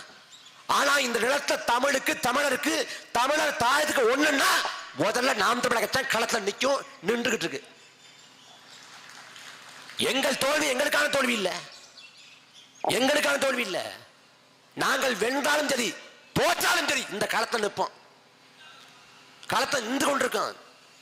தமிழ்நாட்டில் மாற்றுன்னு புதுசா கிளம்பல. திமுக அதிமுக மாற்றான ஒரு அரசியல் பண்ண போறோம்னு புதுசா கிளம்பல. 94 வைகோ வர்றாரு, மதிமுக கட்சியை தொடங்குறாரு. 96 வைகோ முதலமைச்சர் வேட்பாளர், 96 3வது அணி, 98 அதிமுக போறாரு, 99 திமுக போயிடுறாரு. 2004-5 காலகட்டத்தில் விஜயகாந்த் வர்றாரு. மக்களோட தெய்வத்தோட மட்டும்தான் கூட்டணி, திமுக அதிமுக கூட்டணி இல்லைங்கிறாரு. 2011 தனிச்சு போட்டி போடுறாரு, 2006 தனிச்சு போட்டி போடுறாரு, 2009 தனிச்சு போட்டி போடுறாரு, 2011 அதிமுக போயிடுறாரு. முடிஞ்சு. விஜயகாந்த் வர்றாரு, தோத்து போறாரு கூட்டணிக்கு போய். அதே போல கமலஹாசன் வர்றாரு 2018 வந்தாரு. 19 தேர்தலில் போட்டி போட்டாரு. 21 அணி அமைச்சாரு. 24 திமுக போயிட்டார். இப்படி எல்லாரும் ஒரு தேர்தல் 2 தேர்தல் அதுக்கு மேல தாக்கு பிடிக்க முடியல. ஆனா நாம் தமிழர் கட்சி 2016 தனிச்சு போட்டி போட்டோம். 1 விழுக்காடு தான் வாக்கு, தோத்து போனோம். மறுபடியும் சண்டையிட்டோம், களத்துல நின்னோம். 19 4 விழுக்காடு, மறுபடியும் களத்துல நின்னோம். 21 7 விழுக்காடு, மறுபடியும் களத்துல நின்னோம். 24 8 விழுக்காடு. தோத்து போன ஒரு கட்சி வளர்ந்ததா இந்திய தேர்தல் அரசு வரலாற்றிலே சரித்திரம் இல்லை. ஆனால் முதல் முறையாக தோத்து போன ஒரு கட்சி 8.2 விழுக்காடு வாக்களை பெற்றது நாம் தமிழர் கட்சி. அண்ணன் திருமா 4 நூற்றாண்டுகள போராட்டம். விசிக மாநில கட்சி அங்கீகாரம் பெறறதுக்கு திருமாவளவன் 4 நூற்றாண்டுகள போராட்டம் நடத்துறாரு. பாமகவுக்கு மாநில கட்சி அங்கீகாரம் இல்ல, மதிமுகவுக்கு இல்ல. ஆனா நாம் தமிழர் கட்சி வாக்குக்கு காசு தராது, கூட்டணிக்கு போகாது, தனிச்சுன்னு சாத்தியப்படுத்திருக்கோம். தேர்தல் அரசியல்ல பணம் விளையாடுது. இன்னைக்கு பணம் இல்லாம எதுவுமே இல்லைங்க ஆகி போச்சு. ஆனா நாம் தமிழர் கட்சியை பொறுத்த வரைக்கும் துண்டறிக்கைக்கும் சுவரட்டைக்கும் பொதுக்கூட்டத்துக்கு ஒளி வாங்கி ஒளிபெருக்கி செலவுக்கும் காசு இல்லை. ஏழை எளிய பஞ்ச பராகளின் பிள்ளைகள். நாங்கள் கருத்துக்களை பேசி, கொள்கையை பேசி, கோட்பாட்டை சொல்லி மக்களை திரட்டி 36 லட்சம் மக்களை வென்றிருக்கோம். ஜனநாயகத்தில் மகத்தான புரட்சி, ஜனநாயக மறுமலர்ச்சி. எங்களை விட்டுட்டு நீங்க யாருக்கு வாக்கு செலுத்த போறீங்க? எங்களை விட இந்த மண்ணுக்காக மக்களுக்காக யார் அர்ப்பணிச்சு களத்தில் நிற்க முடியும்? நாம் தமிழர் கட்சி 8 விழுக்காடு வாக்கு கொண்டிருக்கு. 8 விழுக்காடு வாக்கு. நாம் தமிழர் கட்சி இருக்கக்கூடிய இந்த 8 விழுக்காடு வாக்கு திமுக கூட்டணியில் எந்த கட்சியும் இல்ல, காங்கிரஸுக்கு இல்ல, விசிகாவுக்கு இல்ல, இந்திய கம்யூனிஸ்டுக்கு இல்ல, மார்க்சிஸ்ட் கம்யூனிஸ்ட் கட்சி இல்ல, வைகோவுக்கு இல்ல, யாருக்கு இல்ல, அதிமுகவில் யாருக்கு இல்ல. 8 விழுக்காடு வாக்கை கொண்டுக்கிற நாம் தமிழர் கட்சி கூட்டணிக்கு போனால் 500 கோடி அலையக்கா கொடுப்பான். அந்த பேரங்களுக்கு அடிபணியாது, நம்பி வந்த மக்களை ஏமாற்றாது, வஞ்சகம் புரியாது. நாங்கள் தனித்து நிற்போம். மக்கள் நம்ப நிற்கிறோம், மக்களை நம்பி நிற்கிறோம்னு நாம் தமிழர் கட்சி களத்தில் நிற்குது. எங்களை விட இந்த மண்ணுக்காக மக்களுக்காக யார் நிற்க போற? எடப்பாடி பழனிசாமி மறுபடியும் முதலமைச்சர் என்ன பண்ண போறாரு? கஜா புயல்ல இந்த காவிரி படுகை அழிவின் விளிம்பில்ன்றப்ப கண்டுகொள்ளல. தூத்துக்குடியில் 15 பேர் துள்ள துடிக்க படுகொலை செய்யப்பட்ட போது அந்த படுகொலைக்கு உத்தரவிட்டது எடப்பாடி பழனிசாமி தான். எடப்பாடி பழனிசாமி சிரிச்ச முகமா இருக்காங்க. குழந்தை முகத்துல கொலகாரனை பத்திரிக்கையா எடப்பாடி பழனிசாமி பாரு, சிரிச்ச முகமா இருக்காரு. என்ன சிரிச்ச முகமா இருக்காரு? இதெல்லாம் ஒரு அளவுகோடு, இதெல்லாம் ஒரு கணக்கு. அன்பு சொந்தங்களே, 1918-19 காலகட்டங்களில் ரவுலட் சட்டம்னு சட்டம் கொண்டு வரப்படுது இந்தியாவில், அடிமை இந்தியாவில். அந்த சட்டம் என்னன்னா 2 ஆண்டு காலம் விசாரணை இல்லாம யாரை வேணாலும் சிறைப்படுத்தலாம், கைது பண்ணலாம். இதான் சட்டம். அந்த ரவுலட் சட்டத்தை கண்டித்து வெள்ளக்காரங்க ஆட்சி காலத்தில் நாடு முழுக்க போராட்டம். அந்த போராட்டத்தின் ஒரு பகுதியாக பஞ்சாப் மாநிலம் அமிர்தசரஸ்ல ஜாலியன் வாலாபாக் இடத்துல போராட்டம், அற போராட்டம், ஜனநாயக போராட்டம். அப்படி போராட்டம் நடத்திய போது போராட்டம் நடத்திய மக்கள் மீது துப்பாக்கி சூட்டை நடத்தி மண்ணின் மக்கள்ல ஆயிரக்கணக்கான பேரை சுட்டு கொன்னா வெள்ளக்காரன். ஜெனரல் டயர்கிற வெள்ளக்காரன் உத்தரவு போட்டு வரலாற்றில் ஜாலியன் வாலாபாக் படுகொலை என்று கருப்பு பக்கங்களால வர்ணிக்கப்படுது, பதிவு செய்யப்படுது. அந்த ஜாலியன் வாலாபாக் படுகொலை நடந்து 100 ஆண்டுகளை கடந்துட்டோம். 100 ஆண்டுகளை கடந்த பிறகு எந்த இங்கிலாந்து நாட்டை சேர்ந்த வெள்ளைக்காரன் சுட்டு கொன்னானோ அந்த இங்கிலாந்து நாட்டை சேர்ந்த வெள்ளைக்காரின் வம்சா வழியினர் இங்கிலாந்து பார்லிமெண்டத்திலே ஜாலியன் வாலாபாக் படுகொலை ஒரு துன்பியல் சம்பவம், அது நடந்திருக்க கூடாது, எங்கள் வருத்தத்தை பதிவு பண்றோம்னு வருத்தத்தை பதிவு பண்றான். அடிமை இந்தியா நடந்த அந்த ஜாலியன் வாலாபாக் படுகொலைக்கு. ஆனா சுதந்திர இந்தியாவில் தூத்துக்குடியில் 15 பேர் சுட்டு கொண்டாடா. யாரா சுட்டு கொண்டது? எடப்பாடி பழனிசாமி சுட்டு கொண்டதுக்கு என்ன அவசியம்? என்ன அவசியம்? எவ்வளவு பெரிய கொலையாளியானாலும் எவ்வளவு பெரிய கேடு கட்டவனாலும் நீதிமன்றம் தூக்கு தண்டனை கொடுக்கறது இல்ல. கவனிச்சு பாருங்க. கடைசியா தமிழ்நாட்டில் யாரை தூக்குல போட்டான்? 97ஆம் ஆண்டு ஆட்டோ சங்கர தூக்குல போட்டான். 97ஆம் ஆண்டு இந்த 25 ஆண்டு யாரையும் தூக்குல போடல. ஏன்னா எவ்வளவு பெரிய கொடுமை செஞ்சாலும் குற்றம் செஞ்சாலும் தூக்கு தண்டனை கொடுக்க கூடாதுங்கிறான். அப்ப தூக்கு தண்டனையை குறைச்சி ஆயுள் தண்டனையா மாத்திரான், வாழ்நாள் சிறையா மாத்திரான்.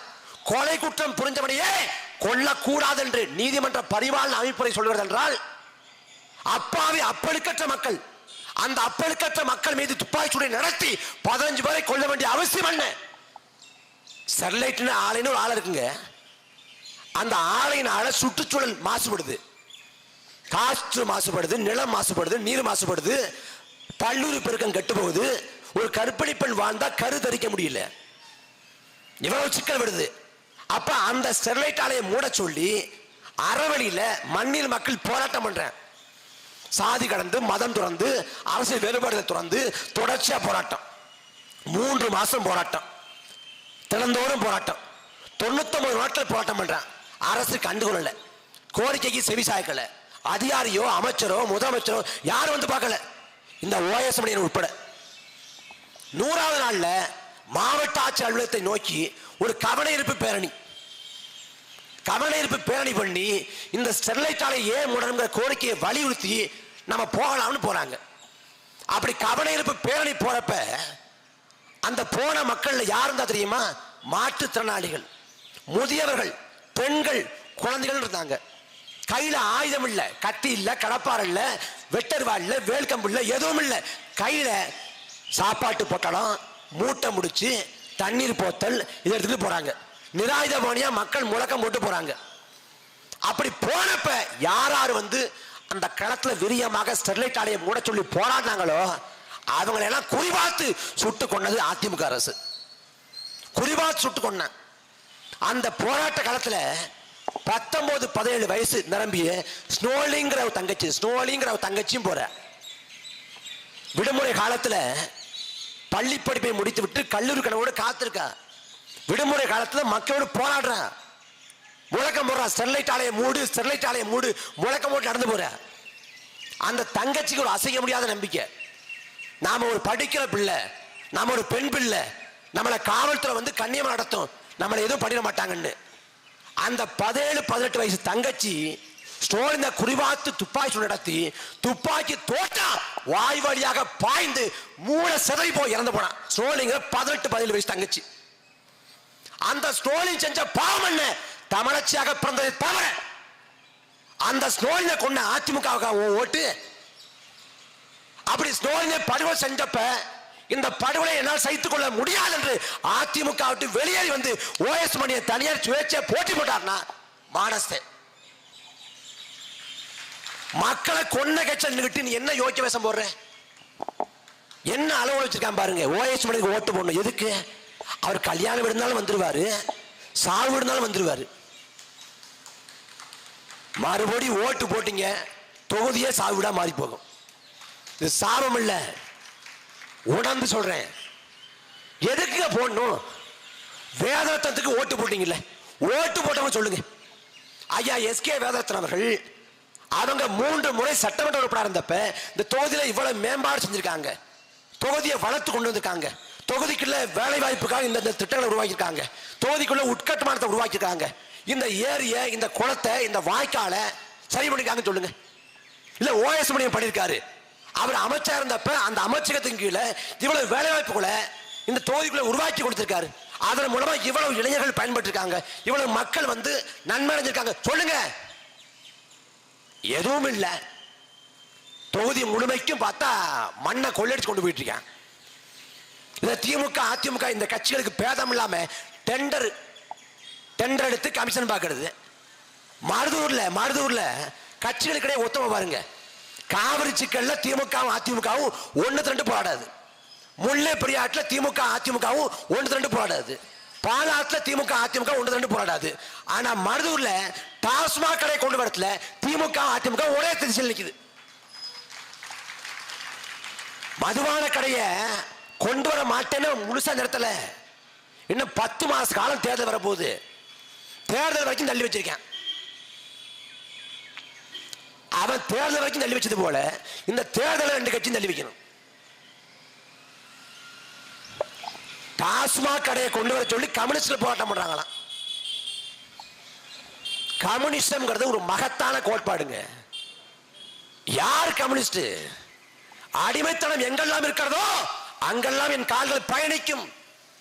உலகில் எந்த இனம் அடிமைப்பட்டு கிடக்கிறதோ அதுவெல்லாம் என் சொந்த இனம் என்று போராடி களத்திலே உயிர்விட்டான்ல சேகுவரா, அவன் கம்யூனிஸ்ட். வறுமையில பிறந்து வறுமையிலே செத்து போய் குடிசிலே பிறந்து குடிசிலே மாண்டு போனானே மாமனிதன் ஜீவானந்தம், அவன் கம்யூனிஸ்ட். 100 ஆண்டு காலம் வாழ்ந்து கொண்டிருக்கிற ஐயா நல்லக்கண்ணு, அவர் கம்யூனிஸ்ட். நீ கம்யூனிஸ்டா? இந்திய கம்யூனிஸ்ட் கட்சியோட விலை 15 கோடி, மார்க்சிஸ்ட் கம்யூனிஸ்ட் கட்சியோட விலை 10 கோடி. அதுல ஐயா முத்தரசன் சொல்றாரு, நாங்க கை நீட்டிலாம் பணம் வாங்கல. அப்புறம் என்ன பண்ணீங்க? நாங்க பேங்க்ல வாங்கிக்கிட்டோம். கை நீட்டி வாங்கலையா, பேங்க்ல வாங்கிட்டாராம். வெக்கக்கேடு. ஒரு காலத்துல இதே கீழே தஞ்சியில நிரம்பி இருந்தது கம்யூனிஸ்டுகள் தான். தாத்தன் ஜீவானந்தத்தோட பாட்டு,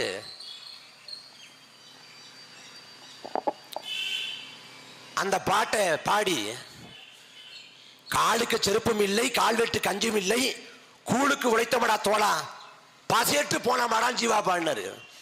அந்த பாட்டை பாடி இந்த கீழே தஞ்சியில அன்னைக்கு போராடிதெல்லாம் கம்யூனிஸ்ட். ஆனா இன்னைக்கு எங்க இருக்காங்க கம்யூனிஸ்ட்? அன்னைக்கு ஊர்ல ஒரு போராட்டம் நடக்குதா, ஒரு அநியாயத்தை, ஒரு அக்கிரமத்தை, ஒரு கொடுமையை கண்டிச்சு ஒருத்தர் எழுந்துச்சு கேள்வி எழுப்பானா, நீ யாருப்பா கம்யூனிஸ்டான்னு கேட்டேன்.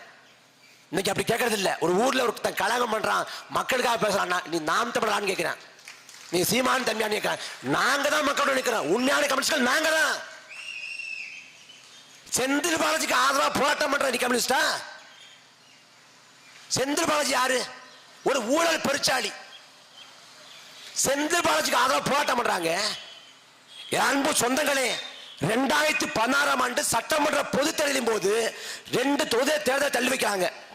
ஒன்னு தஞ்சாவூர், இன்னொன்னு அரவக்குறிச்சி. அரவக்குறிச்சியில தேர்தல் தள்ளி வைக்கப்படுறதுக்கு காரணம், அன்றைக்கு இருந்த அதிமுகவின் வேட்பாளர் வாக்குக்கு காசு கொடுத்தார். இதான் காரணம்.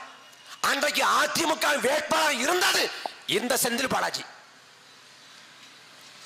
நவம்பர் 8, 2016ஆம் ஆண்டு பணம் மதிப்பிழப்பு செய்யப்பட்டு 500 ரூபாய் தாள் 1000 ரூபாய் தாள் செல்லாது என்று நரேந்திர மோடி அறிவித்த பிறகும் கூட அரவக்குறிச்சியில அன்புநாதங்கிற பினாமி வீட்டுல கட்டுக்கட்டா பணம் எடுக்கப்பட்டது. அந்த அன்புநாதன் யாருக்கு பினாமினா, இந்த கம்யூனிஸ்ட்கள் போராடினாங்கல்ல அந்த செந்தில் பாலாஜிக்கு பினாமி. எங்க இருக்கும் கம்யூனிஸ்டம்? நாங்க மீத்தன் கூடாது, கைத்தொகர்பன் கூடாதுன்னு இதே நாகப்பட்டினத்தில் போராடுறோம்.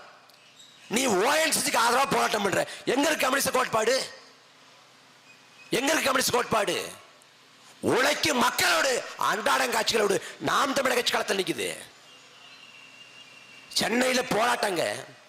சென்னை ரிப்பன் மாளிகை வாசல்ல தூய்மை பணியாளர்கள் போராட்டம் பண்றாங்க 13 நாட்கள்.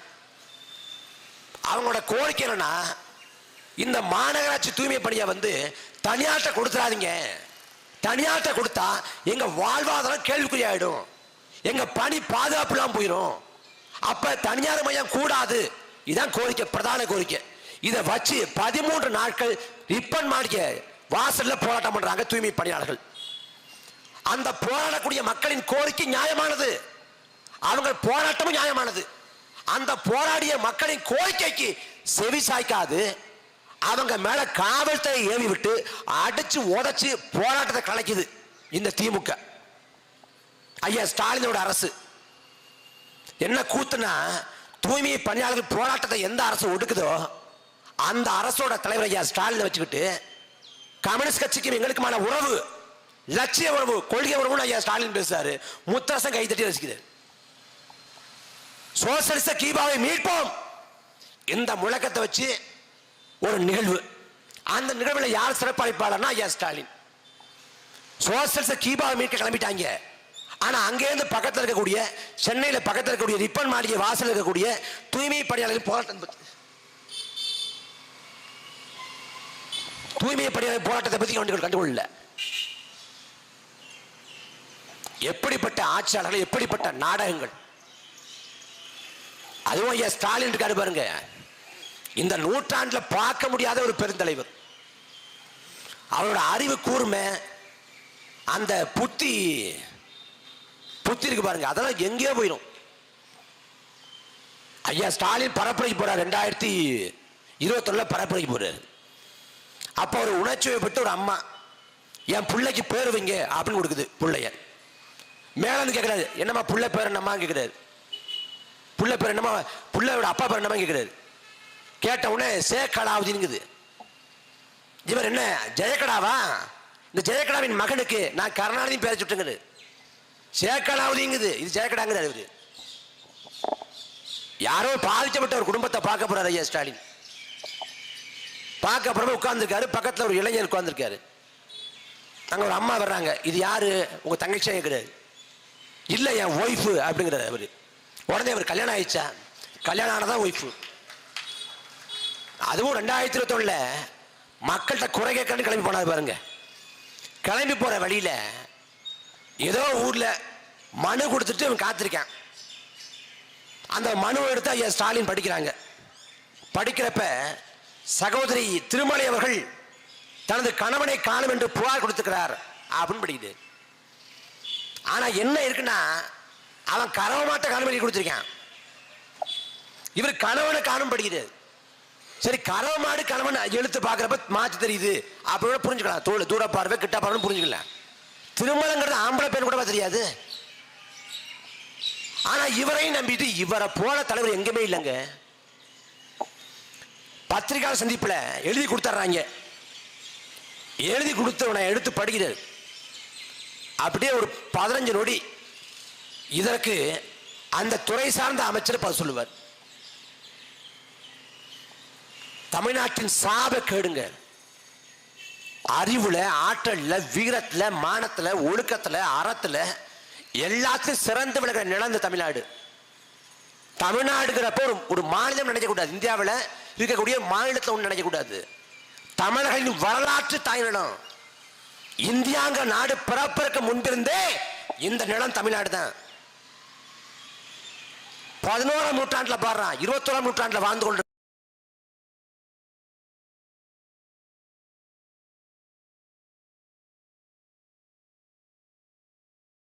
பாண்டிய சாம்ராஜ்யத்தின் கீழே இந்த நாடு இருந்த போதும் இந்த நாட்டுக்கு பேர் தமிழ்நாடு தான். அந்த தமிழ்நாடு வடவேங்கடம், தென்குமரி, ஆயிடே, தமிழ்குரும், நல்லுலக என்று போற்றி புகழப்பட்ட பறந்து விரிந்த நிலப்பரப்பு. நாம் ஏந்திருக்கிற இந்த புலிக்கொடி ஏந்தி போய் இன்றைக்கு இருக்கக்கூடிய இந்தியா, இலங்கை, பர்மா, மாலத்தீவு, Singapore, Malaysia, Thailand, Vietnam, Cambodia என்று உலகின் பல்வேறு நாடுகளை வென்றுவிட்டு உலகம் முழுக்க களம் செலுத்தி உலகத்தை வென்று மன்னாதி மன்னனாக வலம் வந்தான் நம் பாட்டன் ராஜராஜ சோழன். அவன் பேரு அருள்மொழி சோழன் தான். ராஜராஜங்கிறது பட்டம், மன்னனுக்கெல்லாம் மன்ன, மன்னாதி மன்னன் பொருள்.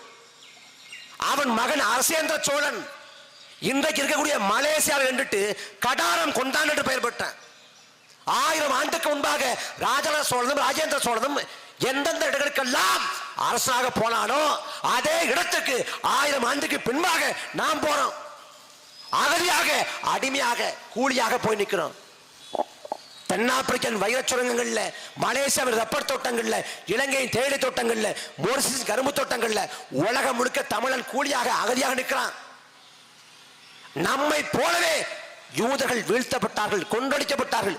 ஹிட்லரின் நாஜி படையாள 10 லட்சம் யூதர்களை கொண்டு குவிச்சான் ஹிட்லர், அடால்ஃப் ஹிட்லர். யூதன் உலகம் முழுக்க சிதறி ஓடினா அகதியாக. ஆனா முடிவெடுத்தா நமக்கான நாட்டை கட்டுவோம்னு முடிவெடுத்த யூதன் எந்த நூற்றாண்டில் வீழ்த்தப்பட்டானோ அதே நூற்றாண்டுல தனக்குன்னு ஒரு நாட்டை பிடிச்சிட்டான். அது அபகரிப்பு, ஆக்கிரமிப்பு, அது வேற. ஆனா பிடிச்சிட்டான். ஆனா வீழ்த்தப்பட்ட இனத்தின் மக்கள் நாம் இன்னைக்கு இழல. 2 லட்சம் தமிழர்களை துள்ள துடிக்க படுகொலைக்கு ஆளாக்கி இருக்கோம், ஆளாக்க விட்டுருக்கோம். கண் முன்னே இனம் செத்து போயிருக்கு. காவிரி, சிக்கல், முல்லை பெரியாறு, பாலாறுன்னு எல்லா உரிமைகளும் பறிக்கப்பட்டிருக்கு. தமிழ்நாட்டில் தமிழன் பொருளியல் அகதிகளாக மாறிக்கொண்டிருக்கேன். வடநாட்டுக்காரன், லட்சக்கணக்கான வடநாட்டுக்காரன் தமிழ்நாட்டுக்குள்ள வந்துட்டான். உன்னோட வேலை வாய்ப்பு, உன்னோட பணி வாய்ப்பு, உன்னோட தொழில் வாய்ப்பு எல்லாத்தையும் அவன் குறி வச்சுட்டான். வடநாட்டுக்காரன் தமிழ்நாட்டில் மிகுதியாக குடியேறி போனால் சொந்த நிலத்திலேயே நீ அடிக்கப்படுவாய், தாக்கப்படுவாய். மலேசியாவில் தாக்கப்பட்டாய், மகாராஷ்டிராவில் தாக்கப்பட்டாய். அதே போல உன் தாய் நிலத்திலேயே வடநாட்டுக்காரால தாக்கப்படுவாய். என்ன செய்ய போறீங்க? எங்க போனாலும் வடநாட்டுக்காரன் நிற்கிறான். அவன் நமக்கான வேலை வாய்ப்புகளை பறிச்சு கொண்டிருக்கான், தட்டி பறிச்சு கொண்டிருக்கான். நம்ம நினைக்கிறோம் அவன் வர்றான், வேலை பார்க்குறான், சம்பாதிச்சு வந்து பணத்தை ஊருக்கு அனுப்புறான்னு நினைக்கிறோம். நம்ம பொருளாதாரம் போய் கொண்டிருக்கு. அன்பு சொந்தங்களே, இந்த நாடு 300 ஆண்டு வெள்ளக்காரன் அடிமைப்பட்டு கிடந்துச்சு. வெள்ளக்காரன் போர் செஞ்சு துப்பாக்கி முனையில், கத்தி முனையில், எல்லையில் ராணுவத்தை குவிச்சு இந்த நாட்டை பிடிக்கல. வெள்ளக்காரன் வணிகம் செய்ய வர்றான். கிழக்கிந்திய கம்பெனின்னு கோவாவுக்கு, மும்பைக்கு, அப்படி பல மாகாணங்களுக்கு வர்றேன். வணிகம் செய்ய வந்தவன் இந்த நாட்டோட பொருளாதாரத்தை கைப்பற்றேன். பொருளாதாரத்தை இழந்தோம், நாடு தானாக அடிமைப்பட்டது. அதே போல பொருளாதாரத்தை மீண்டும் இழக்கிற பேராபாயம் இருக்கு. நாம் உணர்ந்து எழணும். நாம் எப்படிப்பட்ட இனத்தின் மக்கள்? இந்த நாட்டின் விடுதலைக்காக படைகட்டிய நேதாஜி சுபாஷ் சந்திர போஸ், இந்திய தேசிய படையை கட்டமைத்து வெள்ளைக்காரனை மிரளவிட்ட மகத்தான வீரன் நேதாஜி சுபாஷ் சந்திர போஸ். அவர் சொல்றாரு, எனக்கு அடுத்த பிறவி என்ற ஒன்று இருக்கும் என்றால் அந்த பிறவியிலே நான் தமிழ்தான் பிறக்க விரும்புகிறேன். ஏன்னா நேதாஜியின் படையில் இருந்தவன் தமிழன் அதிகப்படியா. அவனோட ஈகம், அர்ப்பணிப்பு, தியாகம் அதை பார்த்து மேசித்து போய் சொன்னாரு. அதே போல அண்ணல் காந்தியடிகள் அவர் சொல்றாரு, எனக்கு விடுதலை உணவை ஊட்டியதே, விடுதலை வேட்கை எனக்கு தூண்டியதே தில்லையாடி வள்ளியம் என்கிற தமிழச்சி தான். யார் மரணத்தையும் விட தில்லையாடி வள்ளியம்மின் மரணம் என்னை வெகுவாக பாதித்ததுங்கிறது. தில்லையாடி வள்ளியம்னா 85 வயசு மூதாட்டி இல்ல, வெறும் 15 வயசை நிரம்பிய ஒரு சிறுமி. தென்னாப்பிரிக்காவில் போராடி நிறவரி ஆதிக்கத்துக்காக போராடி இறந்து போறா. அவள் தியாகம் காந்தியை திரும்பி பார்க்க வைக்குது. அதே காந்தி சொல்றாரு, அடுத்த பிறவி என்ற ஒன்று இருக்கும் என்றால் அந்த பிறவியிலே நான் தமிழ்னா பிறந்து திருக்குறளை அதன் தாய்மொழியிலே படிச்சு அதன் உண்மையான சுவையை உணரணுங்கிற. வெள்ளக்காரன் தவம் கிடந்தான் தமிழ்நாடு பிறக்கிறதுக்கு. நாம் நினைக்கிறோம் கருப்பா இருக்கிறோம், தாழ்வு மனப்பான்மை. அதுக்கு என்ன பண்றது? பேரன் லவ்லி, பேரன் கேன்சம் எல்லா கருமத்தையும் வாங்கி போட்டு பூசுறது. ஆப்பிரிக்கான்னு ஒரு கண்டம் இருக்குது. நாம கருப்பா பயங்கரமா இருப்போம், அவன் பயங்கர கருப்பா இருப்பான்.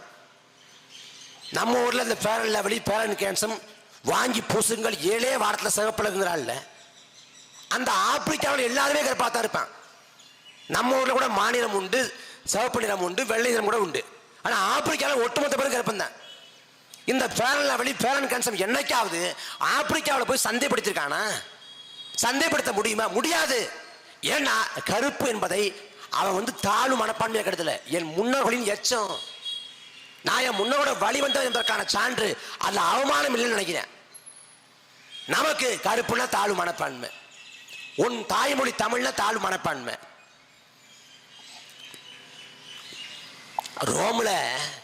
ரோம்ல நிக்கல்னு ஒருத்தர் இருந்தார், நிக்கல் அடிகளார்னு, தமிழ் பற்றாளர், வெள்ளக்காரர். மதுரையில பிரிட்டோன்னு ஒரு அடிகளார்னு ஒருத்தர், அவரும் தமிழ் பற்றாளர். இந்த பிரிட்டோ அடிகளாரு ரோமில் இருக்கக்கூடிய நிக்கல் அடிகளாரு கடிதம் எழுதுகிறார். அந்த கடிதத்தில் சொல்றாரு, நான் தமிழ்நாட்டில் வாழ பழகிவிட்டேன், தமிழ் மொழியை கற்றுக்கொண்டு விட்டேன், என் வாழ்வியலையும் உளவியலையும் தமிழர் போல நான் அமைத்துக் கொண்டு விட்டேன். ஆனாலும் என் வெள்ளை நிறம் அந்நியமாக இருக்கிறது. என் வெள்ளை நிறத்தை கருப்பாக மாற்றுவதற்கு ஒரு களிம்போ ஒரு மருந்தோ இருந்தா கொடுங்க, எடுத்து பூசிட்டு நான் கருப்பனா மாறி போறேன்னு யார் சொல்றா? வெள்ளக்காரன் சொல்றேன். வெள்ளக்காரன் கருப்பனா மாறணும், தமிழ்னா வாழணுங்கிறேன். ஆனா தமிழராக பிறந்த நாம் நமது பெருமைகளை சிறப்புகளை உணர தவறிட்டோம். அதன் விளைவு வாய்மநாத ஐயா யாரும் தெரியல, ராமசாமி புலவர்னா ஆயக்கரம்பலத்தை யாரும் தெரியல, இலக்குவனார் யாரும் தெரியல. வரலாற்றில் மறந்து கடந்து போனோம். எந்த இனத்துக்கும் நேராத பேரவலம் இந்த இனத்துக்கு நேர்ந்திருக்கு. சொந்த இன மக்களை கூட்டி வைத்து நாம் தமிழர், நாம் தமிழர், நம் தாய்மொழி தமிழ் என்று பேச வேண்டிய நிலைக்கு தள்ளப்பட்டிருக்கோம். கேரளாவில் போய் நாமெல்லாம் மலையாளிகள் அப்படின்னு பேச வேண்டிய தேவையில்லை. ஆந்திராவில் போய் தெலுங்குன்னு பேச வேண்டிய தேவையில்லை. கர்நாடகாவில் போய் கன்னடன் பேச வேண்டிய தேவையில்லை. ஆனா தமிழ்நாட்டில் பேச வேண்டிய நிலைமை இருக்கிறது. ஏன்னா சாதி மத உணர்ச்சி ஆட்கொண்டு தமிழங்கிற உணர்வு பட்டு போச்சு. அதன் விளைவு இந்த தலைமுறை எதுவுமே இல்லாத ஒரு தலைமுறையா வந்துகிட்டு இருக்குது. இந்த இடத்துல நாங்க எழுந்து நிற்கிறோம். எங்களை விட்டா அந்த இடத்துக்கு நாதி இல்லை, இந்த இனத்தை விட்டாலும் எங்களுக்கு நாதி இல்லை. காமராசர் 9 ஆண்டு காலம் பொற்கால ஆட்சி கொடுத்தாரு. வரலாற்றில் யாரும் செய்ய முடியாத அளப்பெரும் சாதனை நிகழ்த்தினார். யாரும் எம்ஜிஆர் ஆட்சி வேணும் கேட்கறது இல்லை, கருணாநிதி ஆட்சி வேணும் கேட்கறது இல்லை, எடப்பாடி ஆட்சி வேணும் கேட்கறது இல்லை, யாரும் ஸ்டாலின் ஆட்சி வேணும் கேட்கறது இல்லை. எல்லோரும் கேட்கிறான் காமராசர் போல ஒருத்தர் ஆண்டா நல்லா இருக்கும், காமராசர் ஆட்சி வந்தா நல்லா இருக்கும்னு. காமராசர் நாட்டை ஆண்டது 50 ஆண்டு 60 ஆண்டு இல்லை, வெறும் 9 ஆண்டு தான். காமராசர் பள்ளிக்கூடம் போய் பட்டம் பெற்றவர் இல்லை. காமராசர் தமிழ்நாட்டோட பூகோளத்தை போய் படிச்சு அறிஞ்சு கொண்டவர் இல்லை. காமராசர் பொருளாதாரத்தில் பட்டம் பெற்றவர் இல்லை, முனைவர் பட்டம் பெற்றவர் இல்லை, நிர்வாக மேலாண்மை தெரிஞ்சவர் இல்லை. ஆனால் மண்ணின் மீது மக்களின் மீது பற்று இருந்தது, பாசம் இருந்தது. எல்லாத்தையும் தெரிஞ்சு உணர்ந்து தமிழ்நாட்டில் ஒரு பொற்கால ஆட்சியை கொடுத்தாரு. அவர் ஆட்சி காலத்தில் தமிழ்நாட்டில் கட்டுமானம், உட்கட்டுமான வளர்ச்சி, அவர் ஆட்சி காலத்தில் தொழில்துறை பெருக்கும், அவர் ஆட்சி காலத்தில் கல்வியில மறுவளர்ச்சி, அவர் ஆட்சி காலத்தில் நீர்வள பெருக்கும், தமிழ்நாடு முழுக்க அணைகள் கட்டப்பட்டது. அந்த காமராசர் தேர்தலை தோத்து போறாரு, 67 தேர்தலை தோத்து போறாரு. அந்த தோத்து போறப்ப வீட்டு வாசல் தொண்டர்கள்லாம் கூடி வர்றாங்க. காமராசரை பார்த்து, ஐயா உங்களை போய் தோக்கடிச்சிட்டாங்களே இந்த மக்கள், உங்களை தோக்கடிச்சு எப்படிதான் மனசு வந்துச்சோன்னு குமரி குமரி அழுறாங்க. காமராசர் புன்முறுவல் பூத்து கொண்டே வீட்டை விட்டு வெளில வருது. இந்த நிலைமையில எப்படிங்க அவங்க சிரிக்க முடியும் உங்களால அப்படிங்கிறாங்க. காமராசர் சொல்றாரு, நாடறியப்பட்ட என்ன ஒரு சாதாரண எந்த பின்புலம் இல்லாத சீனிவாசன் ஒருத்தன் தோக்கடிக்க முடியும்னா இதான ஜனநாயகம், இதான சுதந்திரம். நான் தோற்றிருக்கலாம், ஆனால் ஜனநாயகம் வென்று விட்டதுன்னர். தான் தோல்வியை ஜனநாயகத்தின் வெற்றினர் பெருந்தலைவர் காமராசர். இங்க ஜனநாயகம் இருக்குதா? காமராசர் தோத்திருக்காரு, கக்கன் தோத்திருக்காரு, ஜீவா தோத்திருக்காரு, நல்லக்கண்ணு தோத்திருக்காரு, அண்ணா தோத்திருக்காரு. யார் வேணாலும் தோற்கலாம், ஆனால் ஜனநாயகம் தோற்க கூடாது. ஜனநாயகம் உயிர்ப்போடு இருந்தால் தோத்தவர்கள் திரும்ப மீண்டு வர முடியும். ஜனநாயகம் சாகடிக்கப்பட்டு விட்டால் எந்த காலத்தும் நல்லாட்சி மலராது. எல்லாத்தையும் கேட்டுட்டு நல்லா பேசினாப்புல. நம்ம எப்பயும் ஓஎஸ் பண்ணி தான், நம்ம எப்பயுமே எஸ்கேவிக்கு தான். நீங்க போட்டாலும் போடலனாலும் இந்த களத்தில் நிற்போம், இந்த மக்களோடு போராடுவோம். இங்க 1.5 மணி நேரம் பேசுறோம்ல, இந்த 1.5 மணி நேரம் தேவையில்லை. 1.5 நிமிஷம் சட்டசபையில் பேசினா துறை சார்ந்த அமைச்சர் இருந்து பதில் சொல்லித்தான் ஆகணும், தப்பிக்க முடியாது. 1.5 நிமிஷம் சட்டசபையில் பேசினா அதுக்கு மதிப்பு வேற, வீரியம் வேற. அது சட்டமன்றத்தில் அவை குறிப்பெல்லாம் மாறும், அதுக்கு மதிப்பு உண்டு, பிரச்சனை தீர்வை நோக்கி போகும். ஆனா மக்கள் மன்றத்தில் பேசினா நீங்க அங்கன்னு புலம்புவீங்க, நான் இங்க இருந்து புலம்புவேன், அவ்வளவுதான் செய்ய முடியும். உங்க வாக்கை மாற்றி செலுத்தாத வரை உங்க வாழ்வில் எந்த மாற்றமும் வராது, இது சத்தியம். நீங்க சிங்காரவளர் கோயிலுக்கு போய் நெய்வேத்தியம் பண்ணாலும் சரி, இல்ல பைரவநாத சாமி கோயில போய் அங்க பிரச்சனை பண்ணாலும் சரி, இல்ல கலிதராயனார் கோயிலுக்கு போய் கிடா வெட்டினாலும் சரி, நீங்க திமுகவுக்கும் அதிமுக ஓட்டு போடுற வரை இந்த நாட்டில் எந்த பிரச்சனையும் தீராது. ஏன்னா இந்த கோயில்ல வழிபாடு என்ன பண்ணணும் தீர்மானிக்கிறது அவன் தானே தீர்மானிக்கிறேன். இந்த நிலத்தோட முன்னோர்கள் கோயிலுக்கு நிலத்தை கொடுத்தாங்க. இன்னைக்கு பட்டா கட்டு போராடுறாங்க. ஒரு பக்கம் நாங்க பட்டாவெல்லாம் தர முடியாது அரசு, ஆனா அதே கோயில் நிலத்துல மண்ணை கொள்ளடிச்சு கொண்டு போகலாம், யாரும் கேட்க மாட்டேன். ராத்திரியோட ராத்திரியா மண் அடிச்சுட்டு போகலாம். அல்ல விஏஓ, தாசில்தார், ஆர்ஐ, காவல்துறை, உளவுத்துறை, இளவுத்துறை எல்லாம் கல்லா கட்டுவேன். உண்மையிலேயே சாமி மீது கடவுள் மீது பக்தி இருக்குன்னா கோயில் நிலத்துல மண்ணை கொள்ளடிக்கிறப்ப சாமி தண்டிக்கணும் ஒருத்தருக்கு பயம் இல்லையங்க. எப்படி விடுறீங்க? ஒரு திரைப்படம் இருக்கு, திரைப்படத்துல கதாநாயகன் தோத்து போறான், இறுதி காட்சியில கிளைமேக்ஸ்ல கதாநாயகன் தோத்து போறான், வில்லன் ஜெயிச்சிடறான். அந்த படம் ஓடே விடாது, ஒரு வாரம் கூட விடாது. என்னங்க ஒரு கெட்டவன் ஜெயிச்சிடறான், நல்லவன் தோத்து போறான், படமா இதுன்னு கேக்குற. ஆனா நிஜத்துல எல்லாம் அயோக்கிய பாய், எல்லாம் முள்ள மாதிரி, எல்லாம் முடிச்ச வைக்க எல்லாரையும் வெளில வச்சு சட்டமன்றத்தை அனுப்பிடுறது. நல்லவன போறா வீதியில் நிக்க விட்டுறது.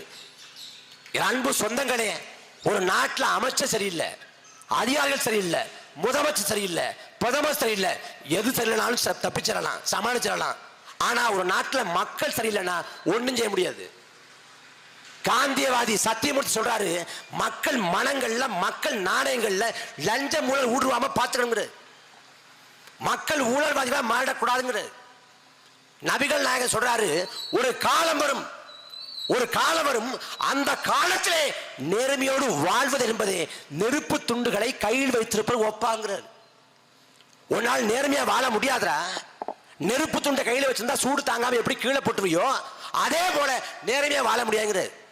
அந்த காலம் நாம் வாழ்ந்து கொண்டு இந்த காலம் தான். இங்க ஓஎஸ் மணி வர்றாரா, ஓட்டு கேட்க போறாரா, வாங்க. எஸ்கேவி வர்றாரா, வாங்க. நாங்க போறோமா, கடன் கேட்கிற மாதிரி. உங்கள் வயிற்று பிள்ளைகள் எங்களை தவிக்க விட்டுறாதீங்க. நாங்க கத்தி கத்தி போராடி போய் சாகலாம், ஆனா எங்களுக்கு பிறகு இன்னொரு தலைமுறை இப்படி போராடக்கூடாது. நாங்க இப்படியே கத்தி செத்தாலும் சரி, இன்னொரு தலைமுறையா நல்லா வாழணும். அவன் வாழணும்னா நல்ல அரசியல் மலரணும், நல்ல ஆட்சி நிலவணும். அதுக்கு உங்க பிள்ளைகளுக்கு ஓட்ட போடுங்க.